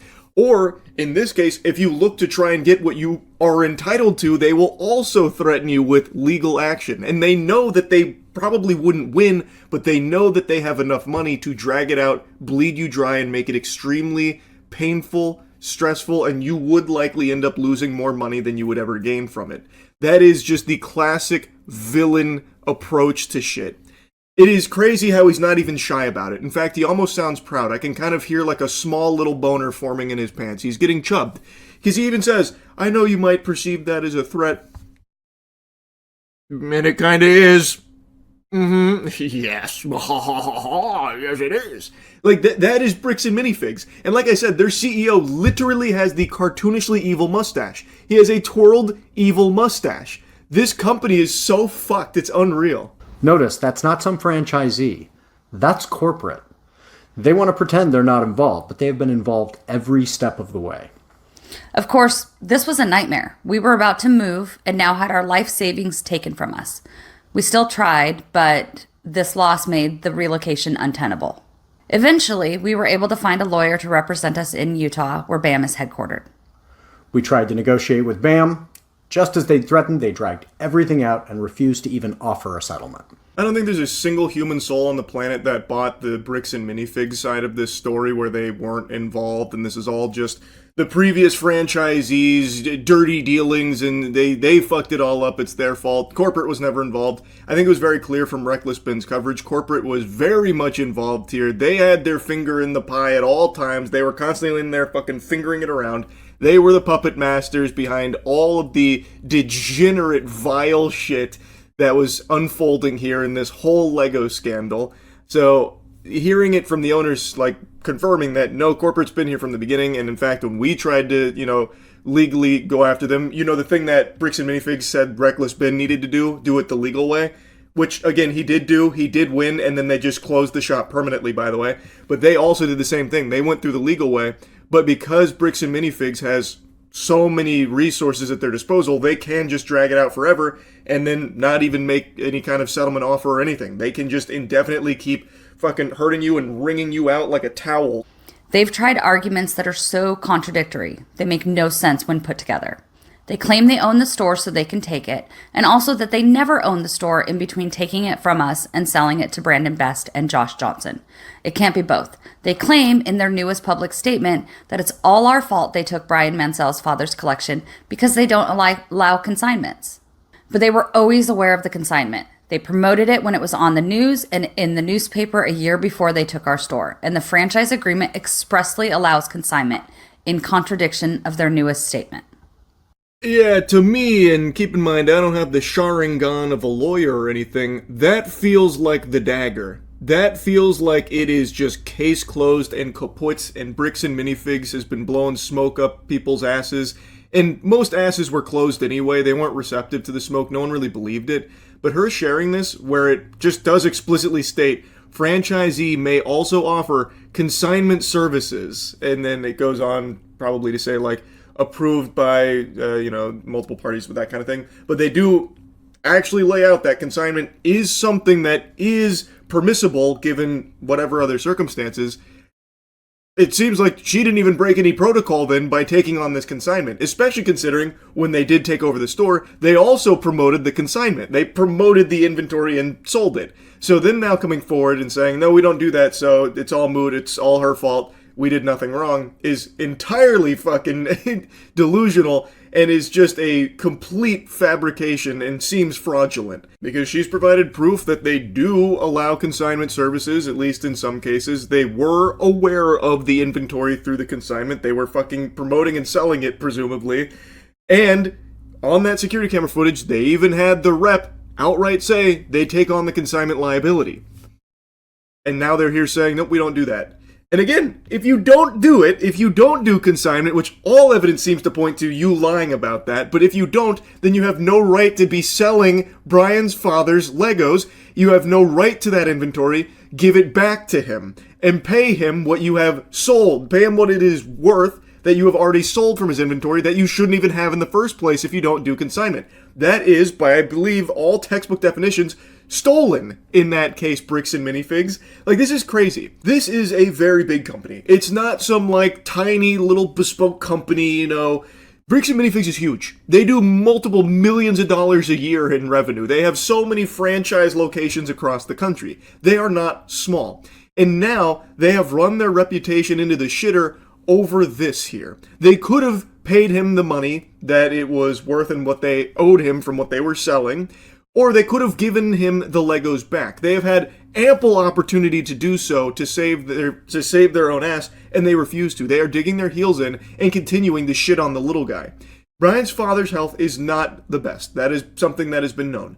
And this selling of the collection was already something that was very difficult for them to even do in the first place, and they went with Bricks and Minifigs because they had a positive reputation. The community were considered the gold standard, and it's become a fucking nightmare for Brian, his father, and now anyone else who gets involved. Anyone who even talks about it now has been threatened. There was another group of YouTubers that also received threatening litigation from Bricks and Minifigs. This company is just untrustworthy, it's shady, and no sensible person should be doing business with them under any circumstances based on everything that's now come to light about them. And they're still doing it. They still refuse to admit any wrongdoing. They still refuse to give Brian his father's Legos back. It is just complete insanity from this corporation. Now, of course, I have a link to the full video here from them talking about it. They also go on to state how they are still actively suing Bricks and Minifigs for everything that's happened here, and they have a GoFundMe set up, which is in the description of their video. I've got the full video in the description here if you want to go support them. They also mention that they believe that this will be helpful in Brian's case here, because if they win that lawsuit, they obviously will put in the $200,000, the value of Brian's father's collection, in damages in their lawsuit, because that is a big part of their damages. So if they do win that lawsuit, that will obviously help get Brian the compensation that he is entitled to from Bricks and Minifigs coming in here and face fucking him. So overall, just a complete mess, and even more new information about just how untrustworthy Bricks and Minifigs is. It is seemingly a complete disaster of a company that is just ruthless. Like, genuinely cutthroat. Again, all over Legos, by the way. It's just... and we still haven't even gotten to part 2 of Reckless Ben's coverage of it, where apparently he did go to jail for his coverage of Bricks and Minifigs. It's an unreal rabbit hole I would have never expected from a story like this, and I have just been glued to it. So yeah, I had to blabber about it some more. That's really about it. So yeah. I have to do a follow-up to the video earlier today covering the Lego scandal. If you haven't watched that video, nothing I'm going to talk about makes sense here. It's going to be all mumbo-jumbo. It's going to sound like that episode of Rugrats where Spike was hearing Tommy Pickles' parents talk, and it was just all... So, if you don't know anything about the Lego scandal, you can either watch the video from earlier today, watch Reckless Ben's video, which is where it all stems from, a thorough investigation through a unbelievably deep rabbit hole of corruption, depravity, and just absurdity all around Legos. In a nutshell, I guess I'll give you like the synopsis. A man named Brian took his father's Lego collection to a corporation called Bricks and Minifigs, which is a huge business in the Lego community, and he was selling the collection to them. The way that that's structured is they take the collection, they sell it, and he gets money for it. They had a contract in place with this location. It's an extremely valuable Lego collection, roughly around 200,000 clams worth, and Brian's father is not in the best of health, so this money was actually going to be used for very important things. And to fast forward, basically, he never received any kind of payment for it, but they did take all of the Legos. They had his whole inventory and were actively promoting it, marketing it, and seemingly selling it without ever having followed through on the terms of that agreement that they had with Brian. And in the contract, it is explicitly stated that he still owns the Legos. He never relinquished ownership of the Legos or anything. So he was still entitled to those products that he brought them should he request them back, presumably. And he did. He asked for them back. They kept refusing. He eventually got trespassed, apparently. Then Reckless Ben got on the case to try and get the Legos back. They refused. And it was a tooth and nail battle the whole way. And as far as we know, the public right now, it is still unresolved. They still have his Legos being fucking held hostage like it's some kind of ISIS terrorist negotiation. And he is not getting them back and has still not received payment for anything that they had sold from his collection, presumably. And that's only the tip of the iceberg. We've only got one fingernail on the titty and haven't even begun to suckle the milk out from the bosom. It is so deep and so ridiculous. I highly recommend you check out Reckless Ben's video covering it. But I want to give you a follow-up here because they did respond to his video. I only just now learned this. And Reckless Ben made a video covering their response. And there's a couple things that I want to talk about because I think it's an absolute load of fucking horseradish that they're trying to pull here with what they're claiming in a couple of instances. When a complex business dispute is reduced to edited social media clips, critical facts are often lost. While we will not litigate this online, which they are currently doing, we want to clarify the core situation. Okay, so I see what they're saying. So right now they're saying this is all a big misunderstanding. Ben has edited these clips to make us look bad, but we're not really bad. Now, for the rest of this article, we're going to share our side that Ben left out, is what I'm assuming they're saying here, right? That is exactly what they're saying, and this sounds like the quintessential PR speak, boilerplate, template shit, nothing sincere, nothing genuine, just a desperate attempt from a PR firm to try and save face for their client here, Bricks and Minifigs. And there is just the standard jargon here. They are doing this because right now they are in hot water. They've got their nuts dipped in the candle wax right now and it's starting to burn. Everyone is shooting spitballs at them. Everyone's on the top turnbuckle throwing tomatoes, screeching boo for good reason. Because they look like huge assholes here, and from all available evidence, they are in the wrong. And they are refusing, outright refusing. There are tons and tons of recorded phone calls and interactions with the top brass of Bricks and Minifig, just outright denying, lying, and refusing to give him his Legos back, even though from all available evidence with all of the footage as well as the contract, it seems like Brian is legally within his right to ask for it back, and they should have to oblige. They did not pay him for that collection that they have in their inventory that they have been marketing and pushing and presumably selling, and they never gave him any piece of the pie. And in that contract, it is explicitly stated it is still his collection. It is still his Legos. So I don't know what authority they think they have for that. And again, I'm not a lawyer, so maybe it is more nuanced, though I don't really see how it could be. It, to me, feels like a pretty slam dunk case of a corporation butt fucking the little guy, just because they have more money, which is something they made very clear. If you do try and sue us, we are going to drag this out, and you are going to lose more money in these legal fees over the course of years than you would have ever gotten from us for this collection. They have said that to him. There is even a recorded phone call about that very thing, fundamentally. Like, they are not being shy about being assholes. So this right here just reads as just standard PR speak of, oh, this isn't what we're about. We would never exploit anyone, especially not geezers. Especially not octogenarians. No, we love the elderly fossils, guys. We would never exploit them. Unless? I don't know. It just, to me, smells stinky. It just feels really fake and forced. And they don't even really give a good defense. So this is supposed to be their side of things, but they don't actually explain it well. And what they do try and use as, like, their ace in the hole, I think falls very flat. Let's see their side. So it says, the reality of the consignment claim. Much of the online narrative centers around a private consignment arrangement allegedly made by a former Salem store. It is vital to understand that Bricks and Minifigs Corporate was not a party to this alleged agreement, nor were subsequent franchises who took the ownership of the Salem location after the former owners were removed. So Bricks and Minifigs does have a point here. The previous owner, according to Bricks and Minifigs franchise agreement, they're not supposed to do consignments. They're supposed to buy the Legos and then sell them. So I think the old owner broke the rules. And that's a very fair point. So a big portion of this revolves around that consignment.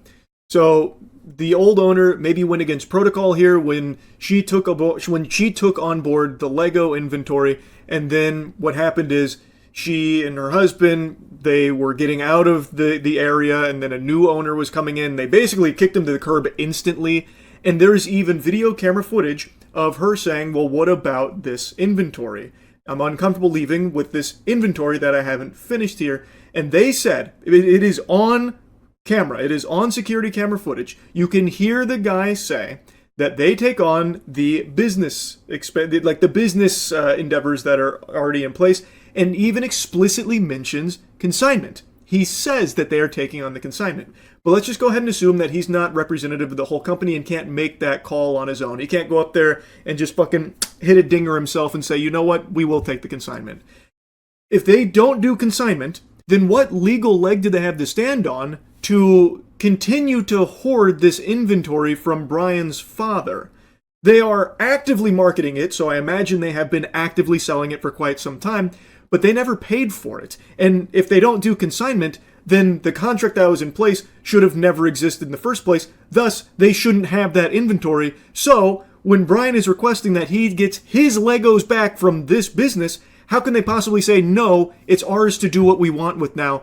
Eat shit, pussy. How is that allowed? If they don't do consignment and what that guy said is baloney and they can't take on the inventory or do consignment because it's just not part of their company policy, then how do they possibly have the authority to say no to giving him his Legos back? Legos that they shouldn't even have in the first place then. If they don't do consignment, they shouldn't have this inventory. Thus, they should have no problem giving Brian all the Legos back, right? Because otherwise, it seems like they're stealing it. Otherwise, it sounds like the protocol was broken when she took this, but now that she's not here anymore, well, that kind of fizzles, and it's ours forever now. Sorry. That sounds a lot like stealing to me. That just feels highly illegal. Like if I march into a Circle K, assume direct control, kick the franchisee out, and it turns out all the products on my floor actually come from my neighbor, and he had a consignment deal where like the Circle K here sells them and he gets a kickback for it because it's his products, and I take over and I say, not doing that. No consignment here, not part of my policy. But then I continue to sell his products without paying him for it. Am I not just stealing it? Corporate did not assign, approve, or authorize this arrangement, which is further proof of why they should not have the Legos in the store. If this is something that the brand doesn't do, if Bricks and Minifigs doesn't do consignment deals, then they should just give the Legos back, right? There's no reason for these Legos to be in their store. They didn't pay for them. They're not doing a business deal with Brian anymore, so just give them back. Easy solution. Franchisees operate independent businesses. While they must follow system standards, the franchisor does not automatically inherit responsibility for private, unauthorized agreements a local owner may enter into. This is basically corporate saying, hey, we can't control our franchises, right? Yeah. And then, but the problem is when you go to the franchises, they say, well, corporate told us to do this. Which is the runaround he was getting in the initial coverage of this situation where it was, corporate said this, and then corporate's like, no, it's up to them. And then, no, it's a corporate. So you just back and forth, just fucking wild goose chase. But here's the thing. Again, consignment may be fully against their policy, but that deal did happen. There was a contract in place. So if you're taking it over and you are not taking over the consignment, and you're not taking over everything that the business had already had contracts for, then you, I don't believe, can legally still have that inventory, right? So how can you possibly say no when the owner of it is requesting it back? And how can you then make threats against them for it and vilify them for it? It is their product, and you are outright saying you don't do these deals, thus it's not your product. You didn't obtain it through the proper channels, and you know that. It is violative, and you are knowingly still keeping it and presumably selling it to your customers. They are openly advertising it all over the place on their socials, but it's, even by their own defense of themselves, it's product that they shouldn't even have in the first place, and they didn't pay for it or anything.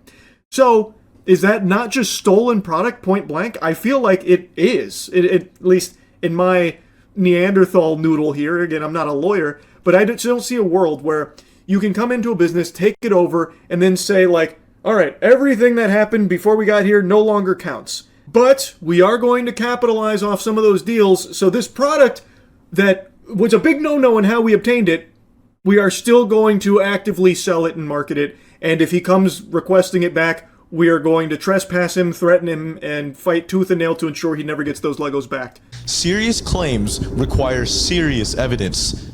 I do agree. We both agree with that. Yes. We have repeatedly asked for the original documents and undoctored recordings that support these accusations. So isn't that funny? Didn't we try to get the evidence over to you guys? Yeah, did I remember that time when I had all the evidence in my hand and I walked into the store and I just said, hey, here's all the evidence.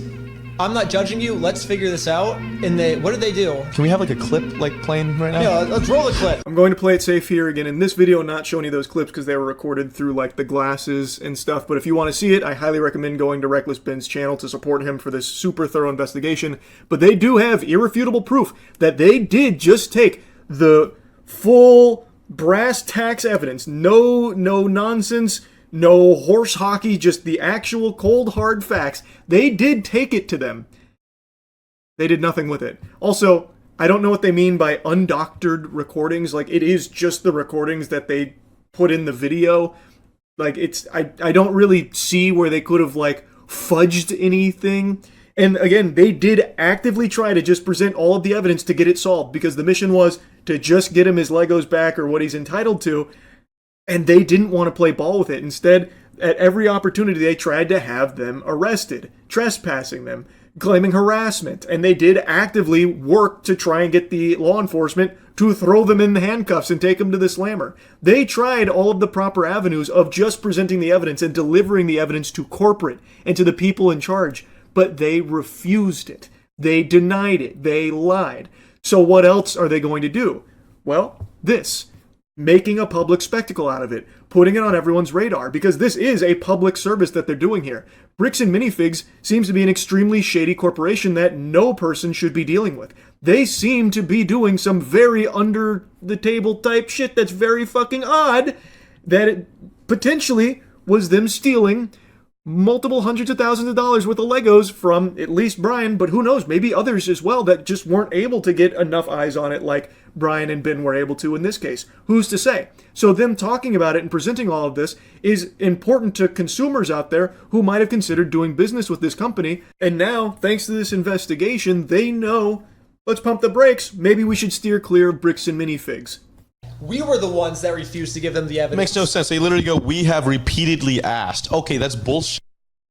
Selective social media posts and investigative style videos are not a substitute for the complete records and legal agreements that govern the rights of all involved parties. Okay, let's put all the evidence right here. We got the consignment deal. We got the full inventory list that the Bricks and Minifigs store made that shows which sets were sold, which sets are still in the store, and which sets Brian has not been paid for. This was an inventory list made by the store. Here's the security camera footage of corporate knowing there was a consignment deal. Here's all the metadata timestamped pictures of the sets that were still in the store when the owner got kicked out. I've printed all of this proof out and tried to give it to them. They did have the whole kit and caboodle here. This should have been something that never got to this point, never escalated to this point at all. And again, in that footage, the security camera footage, he himself calls out that, yeah, they're taking on the consignments when they take over. But again, maybe he doesn't have the authority to do so, but still, they shouldn't have this inventory then, and they should have no problem giving it back. And them, in their statement, saying, we've repeatedly requested you give us just the real stuff, not just some fucking bogus YouTube video. Ugh, the actual, fucking evidence here. And they have proven that they repeatedly did try to. The corporation here was never receptive to it. They never took it. They never wanted to deal with it. Instead, they were more interested in just trying to have them arrested and silenced and bullied using litigious threats. So this is just a complete fucking lie here in their statement about, like, we asked for it, but you just wanted to make a YouTube video. That's just not true. They did try. If a legitimate claim exists, there are established legal and dispute resolution processes to handle it fairly. Attempting to force a business outcome through public pressure, especially on unrelated stores and employees, is not a productive or fair path forward. Basically what they're saying is, let's figure this out the legal way. Well, we did what he said, actually. We did sue him, and we won. And then they didn't like the legal way. Bricks and Minifigs was the one who didn't want to do it the legal way. Do you know why? Because when they won, and they did win, in small claims court, they did win. They took it the legal way. Also, from the very beginning, they were trying to provide the evidence to just get this solved. It was Bricks and Minifigs that didn't want to play ball. So they did eventually take it the legal way. They went to small claims court. They didn't go to like the extremely expensive one like Bricks and Minifigs wanted them to, because what Bricks and Minifigs wanted to do was bleed them dry through a long, drawn-out process to just drain them of resources. So instead, they went to small claims court, and Reckless Ben, he did win against them. And how did Bricks and Minifigs respond? They shut down that location. So they didn't even pay him what they owed from the small claims court. They instead just shut down operations on that location, thus leaving him high and dry, as well as Brian and the Legos.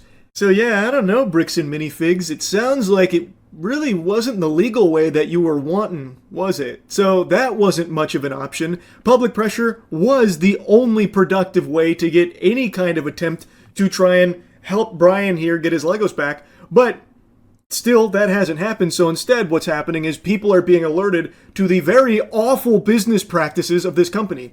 Like, again, the lack of professionalism as well from the people in charge is fucking alarming. The way that Josh, one of the owners there, of that location, just keep calling this guy stupid, cussing at him, swearing at him, fuck you, man, that kind of stuff.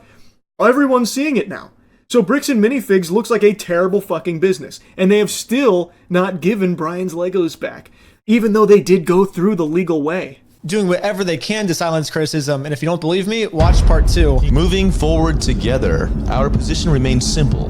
Bricks and Minifigs Corporate was not a party to the unauthorized Salem consignment agreement. Wait. But they were a party in the theft of the Legos.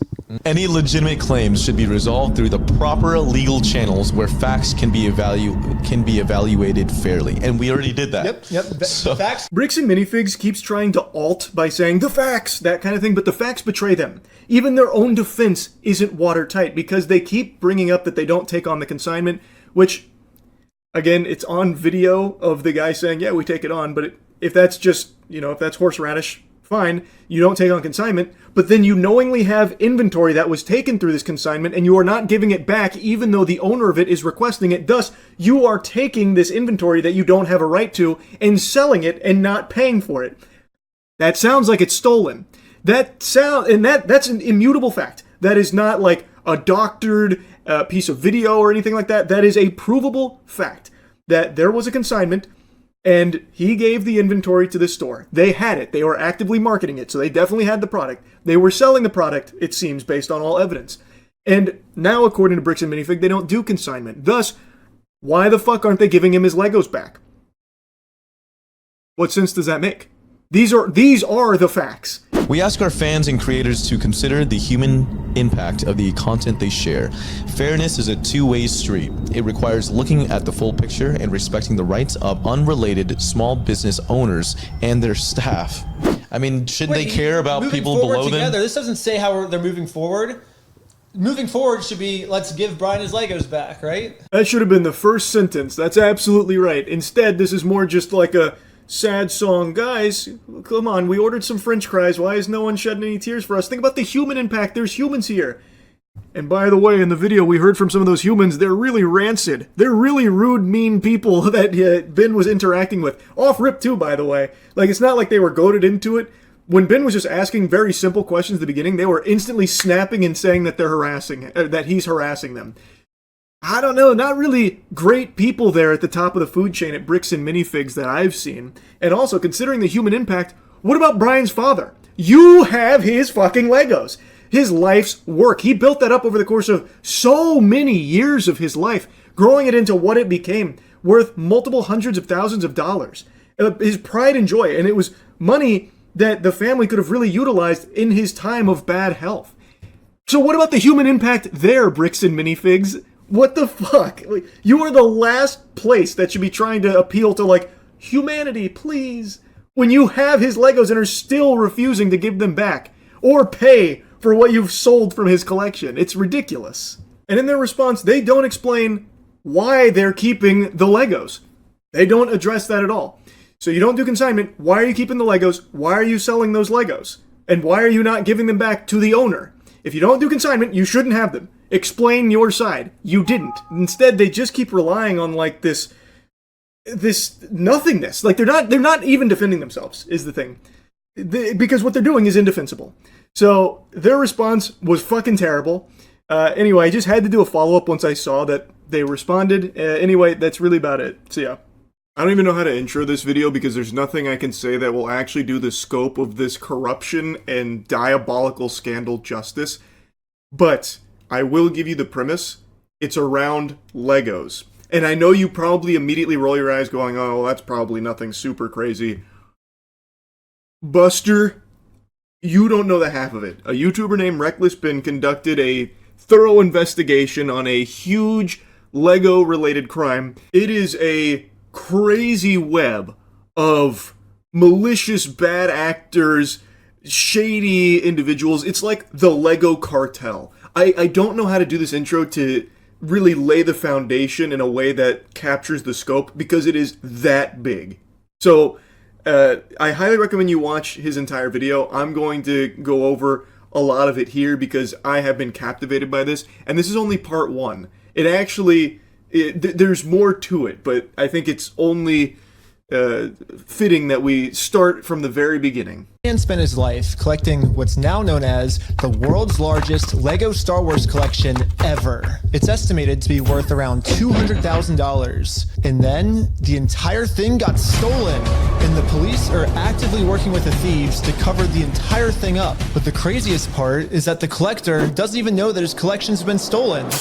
Yeah, the collector's son, Brian, well, he reached out to me because he has no clue how to break this news to his dad. So that's the surface level analysis here. It becomes like a full-blown fucking noir film, though. It gets so deep.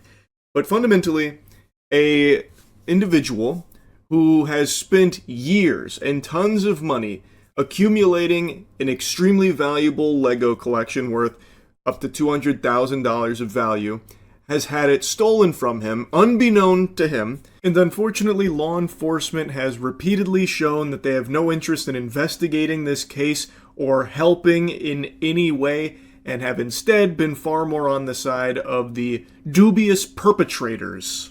And this individual's son has reached out to this YouTuber Reckless Bin because he's just caught in between a rock and a hard cock at this point. Like, there's very few options left since going through the proper channels of, like, the police, who you would expect to, maybe do something about this because it is a crime. It is a big deal. That's a lot of money, by the way. But that was fruitless. They were far more interested in just shooing them away and even threatening to have them arrested multiple times. So Brian, the son, teamed up with Ben and his team to do everything they could to try and either get him his Legos back, his father's Legos back, or get them the payment that they were due for the Legos, which, a lot of money. But anyways, the thief of this collection is actually a corporation called Bricks and Minifigs. Bricks and Minifigs, the biggest toy store of its kind. Is the largest toy store. Bricks and Minifigs were not just your average Lego store. For collectors, Bricks and Minifigs is basically seen as the best and safest way to sell your Lego collections. I'm selling my Lego. Now, even me, a drooling Cro-Magnon man who is not deep into the Lego community, I've heard of Bricks and Minifigs. They are a big corporation, and I do know that they are considered, or at least were considered prior to this, the gold standard when it comes to selling your Legos. So the fact that they are the corporation that's implicated in this actually was pretty surprising to me, because they're like the only company in this space that I'd heard of. And it turns out, well, might not be all sunshine and titties over there. It may be a lot of malicious bad actors, potentially. Brian thought that this would be the perfect store to finally sell his dad's Lego Star Wars collection. So I wrote up a contract. In the contract, it says that these are still the family's Lego sets, but every time one gets sold, the store gets to keep a small percentage of each sale. This was a store's worth of inventory. So that store that day was nothing but my dad's collection. Like, all the shelves filled. They had to bring in extra shelves and filled the whole party room with shelves. But the owner of the franchise, this woman, well, her husband had to actually leave the country due to some work-related reasons. My husband and I were planning on moving out of the country. They did everything correct when it came to selling his father's collection to Bricks and Minifigs, so they got his Library of Alexandria of Lego collection. They got the fucking One Piece, and basically it was the entire store's inventory. They had to call in the cavalry in order to take it all. And the owner of the franchise, which is that woman right there that is being interviewed by Ben, made a mention that her and her husband were actually planning on moving out of the country. And when she informed corporate about this, they said that, you know what, there is a seller who is potentially interested in owning in that area. And then it went straight down the shitter. It spiraled into some degeneracy where they informed her that they were terminating her franchise agreement. They were threatening to call the cops on her. You're excommunicado here, like it's fucking John Wick. And she made a point to say, this isn't right. This is not comfortable. I'm not leaving without doing inventory. But they wanted her out of there. Hit the road, Buster. And it's actually backed up by irrefutable evidence. She was actually able to save all the security camera footage from that night, proving that everything she just said is true. All the footage and evidence is there. In the security cam footage, it's him at the store kicking her out. In that footage they sent us is Crystal asking him, how am I supposed to pay this guy? These are sets he has not been paid for. The corporation is sitting there on video saying they're going to take it. After this woman got kicked out of her own store, she called Brian explaining how corporate just came down and is now trying to take the world's largest Lego Star Wars collection without paying for it. I feel like I have to be extremely careful and pussyfoot around what I'm allowed to show, but in Reckless Bin's video, he does show the security camera footage, and it does have someone go in confirming that they are taking on that business, and most notably, a very important thing that is captured on film is him saying that they also take on the consignment. That means that they are legally taking on the responsibility of Brian's Legos. At least As I understand it, that's how it seems to be. That is something very important to remember going forward. I mean, how do you possibly wiggle your way out of that one? That's pretty indefensible. It's right there on camera, 4K in the cringe compilation. It feels like checkmate to me, but this is bricks and minifigs we're talking about. These are supervillains here. We got some like actual diabolical demons in that food chain. So Brian, the son, reached out asking, well, what happened to the previous owner? And that's when he was informed that, oh, she's gone. She went straight to Valhalla. Corporate's taken this over now. And he was like, okay, well, what about my collection? All that vintage Star Wars that you have in your store right now on your shelves, that's ours, and we haven't been paid for it. We have a contract. We have all of this evidence of this deal, and still haven't been paid. And things soured.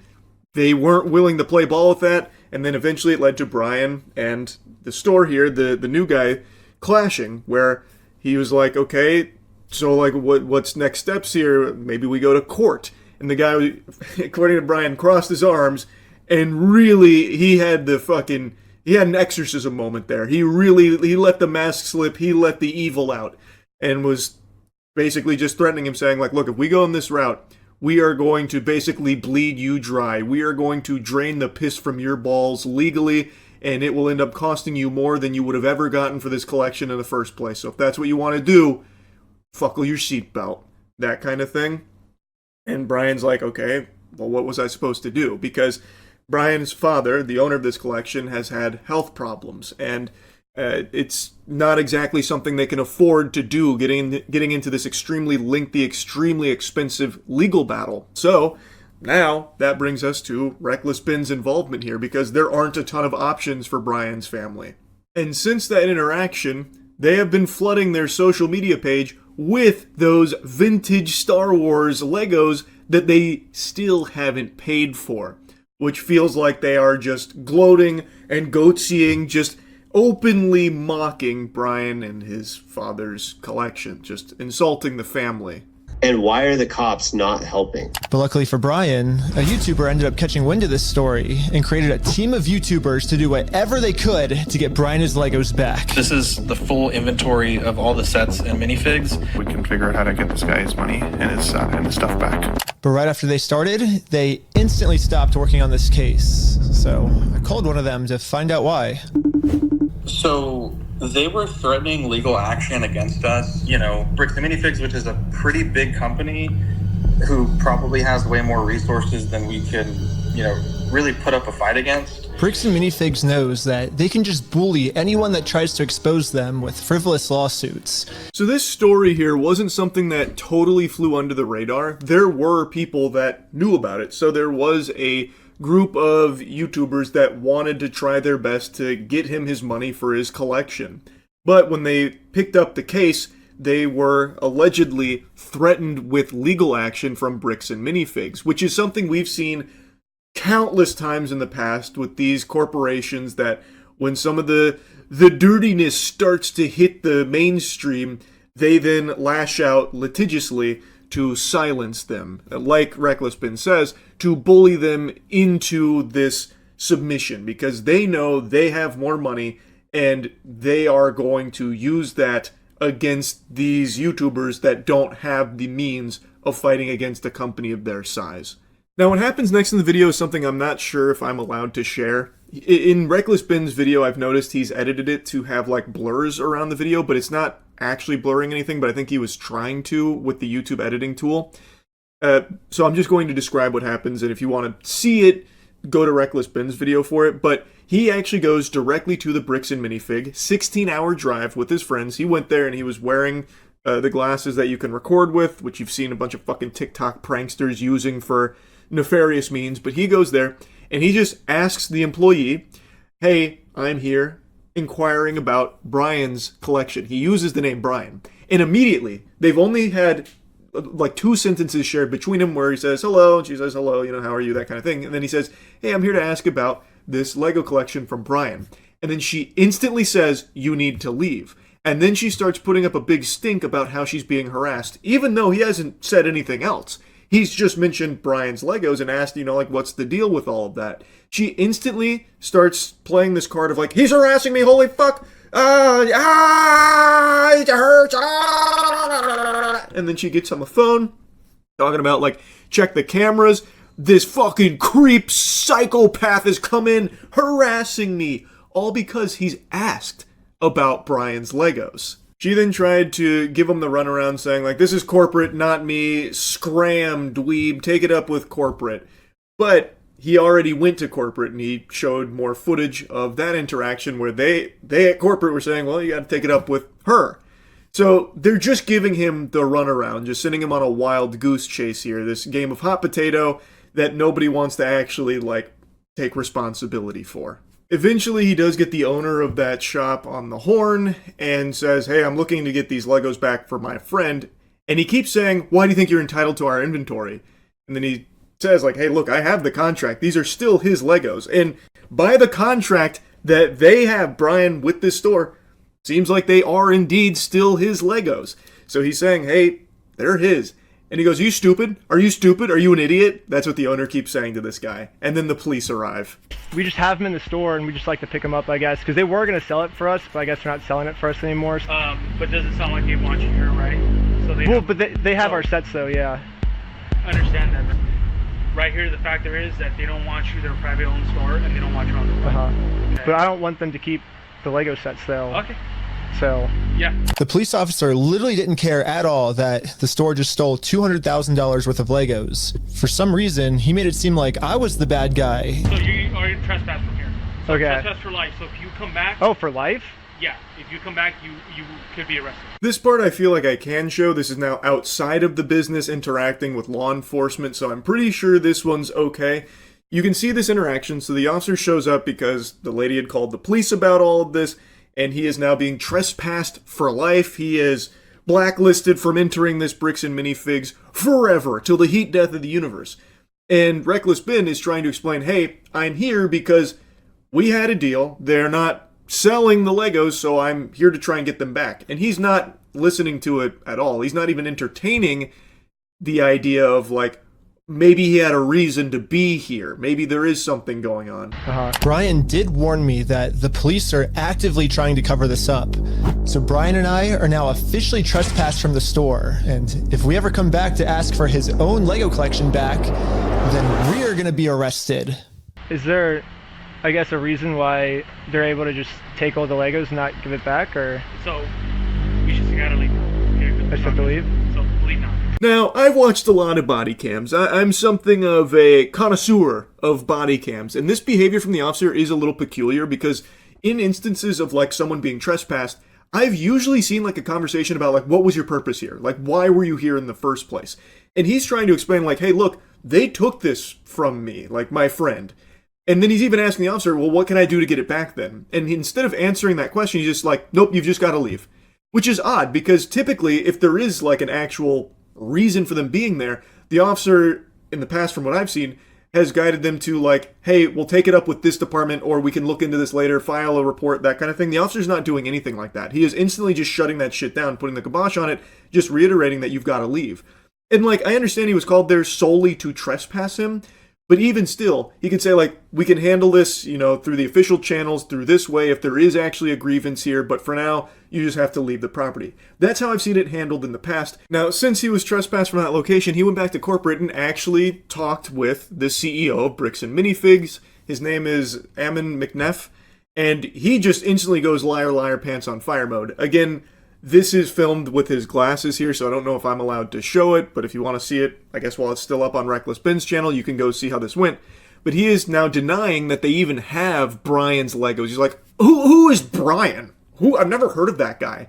So then Ben pulls up their social media showing all the posts that they have made about Brian's collection, his vintage Star Wars Legos, showing them that they are literally flaunting it, and even showing, like, where they talk about the value of his collection, showing it to his face that they do have his Legos. So even though he keeps, like, outright denying it, their own social media betrays his words. It then goes the same way it always seems to with these Bricks and Minifigs zombies. This guy actually has a cartoonishly evil mustache. He's got a twirled mustache, and he ends up just saying, you know what, you're wrong, get the fuck out of here, don't know what you're talking about, if you come back, you'll be arrested. So he gets the police on there, and he's basically been trespassed there, so he can't step foot.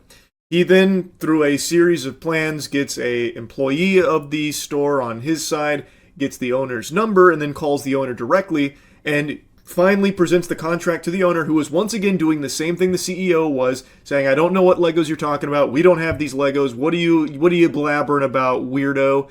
So he sends him the contract, he's like, oh, well, I never signed that contract, there's no signed contract with me, and he's right, because it is the previous owner's name on there. But the thing is, when they took it over, they said that they are taking on those previous business agreements. They are taking on the consignments like this Lego collection that they had from Brian, which they are still actively hawking. They still have it, and they haven't paid for it. So that excuse can't work. I don't feel like there's some legal loophole there when they have taken over this business and agreed to take on these consignments, according to what we have evidence of. So I feel like there's no way that they could weasel themselves out of it, like actually by law. It feels highly illegal what they're doing. And once again, these brainwashed ghouls at Bricks and Minifigs devolve into the same thing.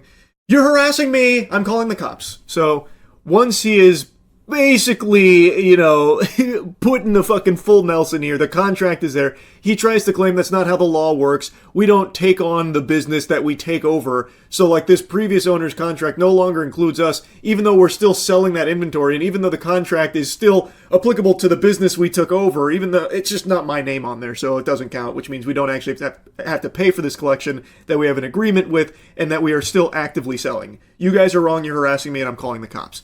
That's how that ends with the owner there. And then Brian talks about how when he tried to sue them, I forgot to mention, the owner, of course, tried to play hardball, saying, well, sue me then. If that's how the law works, sue me. Because he knows that as this big corporation, they have enough resources to drag it out and make it very painful for just the average Joe Schmo. And then Brian starts to talk about how when he did try and sue them, go through the legal channels, it wasn't exactly smooth sailing or easy. Brian already tried to sue him, and it didn't work. We've been to a couple attorneys, and they basically spelled it out, saying here's the path that's going to happen if you go down each of these routes. They're now in Spain, so we're getting into that whole international thing just to have them an injunction on the store to have them go back and prove what they sold and not. And that's like $60,000 to $70,000. Yeah, Bricks and Minifigs knows that Brian and his dad don't have nearly enough resources to sue a company as big as Bricks and Minifigs. He's like, we're gonna keep these. You're gonna walk away from this. You're not coming back. And if you choose to sue us, we will drag this out in court till it is well past what this collection is worth. Which is something he touched on earlier with the initial threats that were made against him when he tried to inquire about either the payment for his father's Lego collection, which they have, or getting the Legos back, which they're refusing to do. They have this huge inventory that they have not paid for. They have not fulfilled the obligations of the contract with the store, and he is not getting them back, and they're saying he's not entitled to it. It's so fucking disgusting, man. Their tagline, because it's boring, and I changed it to "We steal from old people." And now the tagline's actually accurate. Also added a cute little company logo. And this is my plan of how I'm gonna make it into court with Bricks and Minifigs for free. Is where I'm gonna make my grand reveal. You see, this entire time, my company name was actually called We Steal From Old People. Yeah, the words Bricks and Minifigs, that's just the company tagline. In America, there's no specific law that says whether the tagline has to be above or beneath the company name, so I'm just allowed to do this. So his plan basically became to goad Bricks and Minifig into opening a lawsuit against him under the belief that they've stolen their name. And his Uno reverse card was, didn't steal their name. That's the tagline. The name of the company is actually We Steal From Old People. So he did actually incorporate it. He does have a website for We Steal From Old People, where they're like selling merch and all of that. And I'm not a fucking lawyer. I don't know if that works. In my noodle up here, it feels like since he did take directly their logo, Bricks and Minifigs, it would still probably be a problem, even if it isn't the name of the company. It's still just being like the tagline and forward-facing probably creates brand confusion that could get them on the hook for an issue. I don't really know, but the plan was, instead of paying tons and tons and tons in legal fees to sue them, flip it so that way they are paying the legal fees to sue Ben. So that way they can get into court with them and hopefully reveal their shady, potentially illegal business practices. Now, the next sections in the video are highly entertaining to watch, but ultimately don't accomplish the goal of getting Bricks and Minifigs in court. They go back to the CEO, who is now aware of what they've been doing, which was like selling outside of their store, that kind of stuff, and the we steal from old people thing. And they are a registered business, and he now knows that, and he knows that they can just keep kicking the can down the road, passing the responsibility off to franchisees instead of corporate, and that law enforcement won't step in because it's a civil matter. So the CEO is aware of all that, and thus is avoiding doing anything litigious against them. And so they try like a raffle scheme to get like the cops on their side. Ultimately, it doesn't work. The cops are very much against them, trying to like get any kind of investigation into the actual Legos that they are still having without paying for them. The cops really do not like these guys because they keep getting calls about like trespassing them, harassment this, harassment that. So they are very much not looking to really investigate their claims about like they have these Legos, they haven't paid for it, which is illegal. Like that, to me, and I haven't brushed up on my civil versus criminal lawsuit, but I feel like that would start to teeter on being a criminal lawsuit if they are knowingly selling this product that they have not paid for, knowing that it is not even owned by them via the contract they have. Like, I feel like that would get close to a criminal case that would warrant some kind of like actual investigation, but they're not willing to even take those first steps because Bricks and Minifigs just keeps calling the cops out here about like trespass them, they're harassing, and they're hatching these like wacky schemes to try and get Bricks and Minifig to engage legally with them so that way they can open it up to more with how they've been doing their business. And it just ultimately wasn't working. Now, what it does do, and again, I don't think I can show any of the footage here from it, but what it does do is it whittles down the owner, Josh, where it does seem like he starts to get really antsy and start to kind of panic a little bit. So he has another conversation with Ben, and he's like, look, this is what I need. I'll give the Legos back if I get a written apology from Brian. Dweeb, you're such a fucking twerp, Josh. All of the negative comments taken off.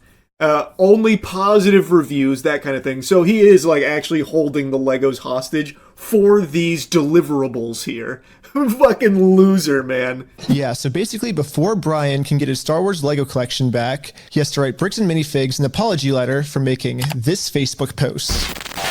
Bricks and Minifigs really doesn't like this Facebook post being up, because in this Facebook post, Brian calls Bricks and Minifigs out for stealing his Lego Star Wars collection. I'm not apologizing for shit.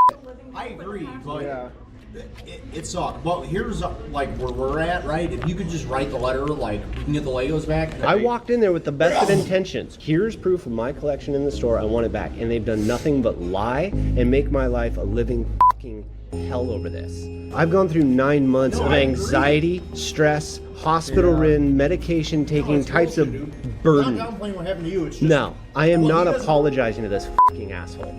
It is just egregious to demand that the guy who only wants to either get the Legos back that his father has collected over the course of his life, or get paid for the Legos that you still have from his father's collection, is the one that is needing to apologize. I agree with Brian.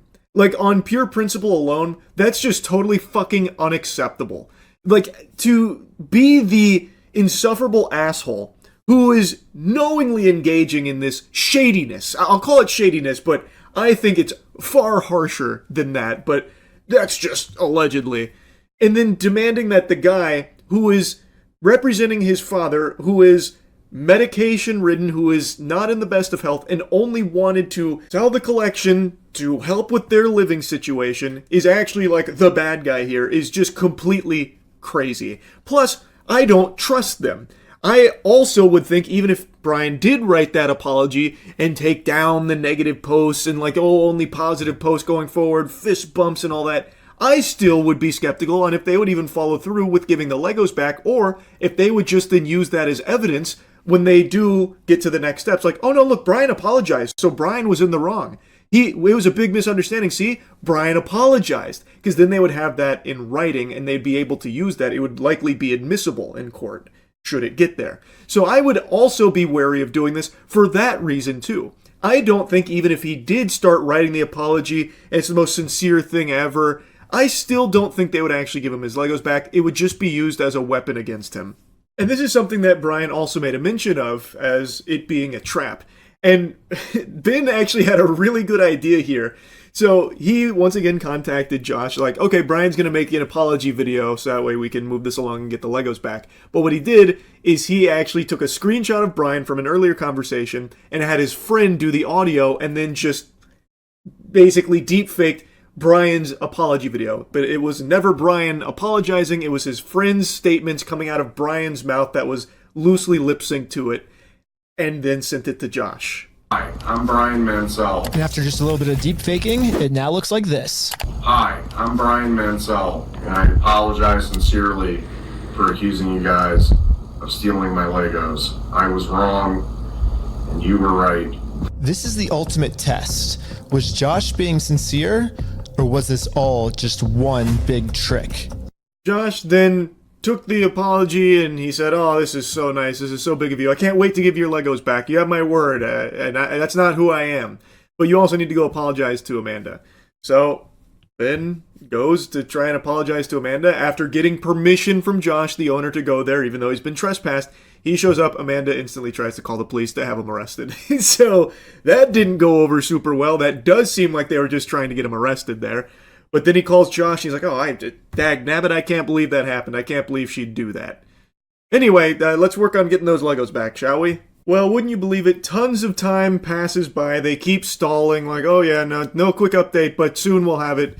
These are all conversations that he's had over the phone with these fucking monsters over there. Again, this is Legos, by the way. And they just keep not giving the Legos.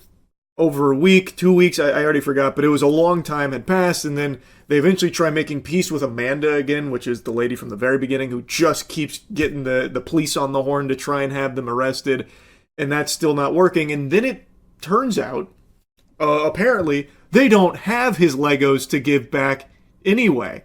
He's saying the shelves are empty, there's no Legos to even give back, which is very contradictory to what Josh said not too long ago about like, oh yeah, we'll definitely give it back after this apology, it's coming. And they'd stalled for so long about, oh yeah, the Legos are coming, just, big hiccup here, unforeseen circumstances there, that kind of thing.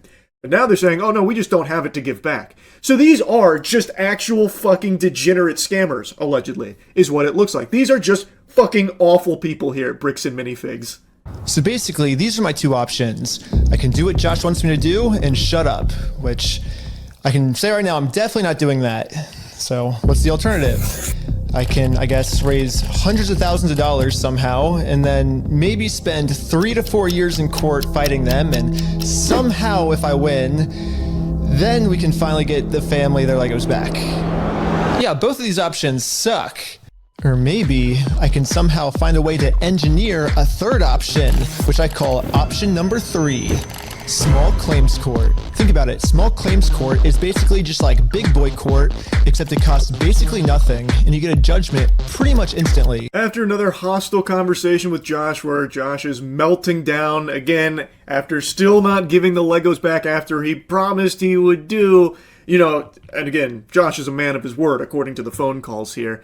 It now has boiled down to only one option left, which is small claims court, because the big court is way too expensive. Now, what happened next, I couldn't actually believe. I was stunned. I can't recommend watching this video enough. They went through all the proper motions and channels from what I can see. Again, I'm not an expert, but it looks like they did squeak out the W with the small claims. Like, they didn't actually show up or do anything like they were supposed to. Bricks and Minifig, that is.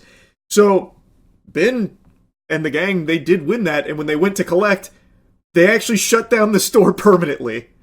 That was their response to it. They just closed operations of that location.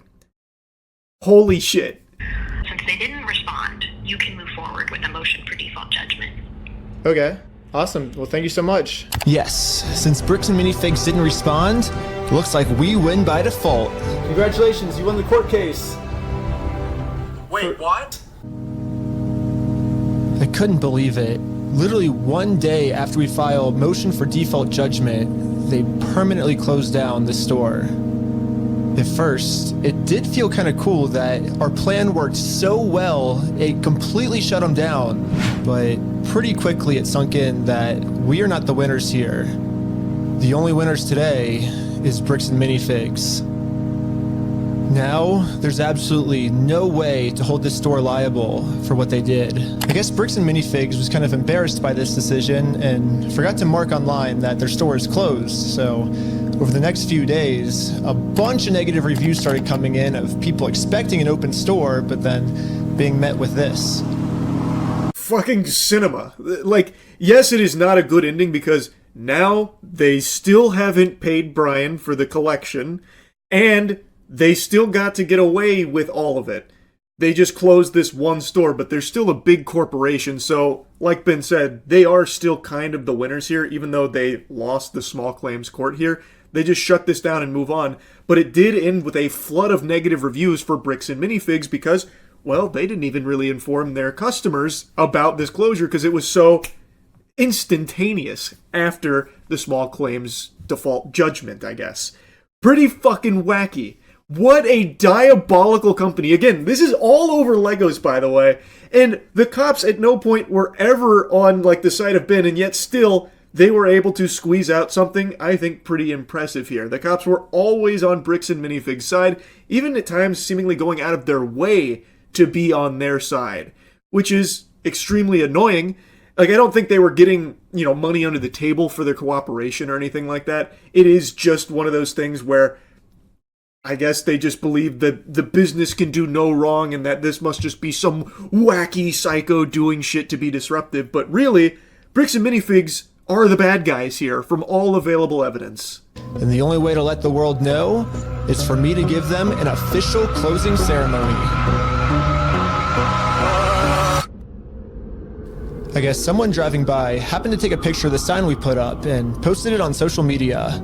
And pretty much immediately, we started going absolutely viral. The entire world has now seen this crime that Bricks and Minifigs has committed. And because of this, they finally marked on Google that their store is permanently closed. I've been reading about this Bricks and Minifigs in Salem, Oregon, that's got this sign out in front of it. It's been over a week. The sign is still up, and people have been traveling from all over just to come and take a picture with this sign. If you drive through Crazier, you may have noticed a mysterious sign appear recently outside the closed Mini Bricks and Fig store. Banger. That's so good. So the sign popped off here because it's the only way to, let people know why that store's closed, what all has happened there, what's gone on, why is it no longer operational? And then it just started to naturally, organically catch wind online in the Lego community and then exploded beyond the Lego community. And apparently all of this is still just the first part of this saga here, this Lego adventure. Part 2's up on his Patreon, and he gave a sizzler reel where apparently he is in handcuffs, him and his whole group are. I don't know how it pops off to that degree, because it looks like they're at their own home with it. It's seemingly pretty fucking wild in Part 2, but yeah, even just Part 1 had me stunned. The depth of depravity for Legos from this company, seemingly, is unbelievable. I had to yap about this. It was an incredible video. Again, I highly recommend you go watch the entire thing from Reckless Ben. I just couldn't help but blabber about it. Fucking home run of a video here. And a big fuck you to Bricks and Minifigs. Anyway, that's really about it. So yeah.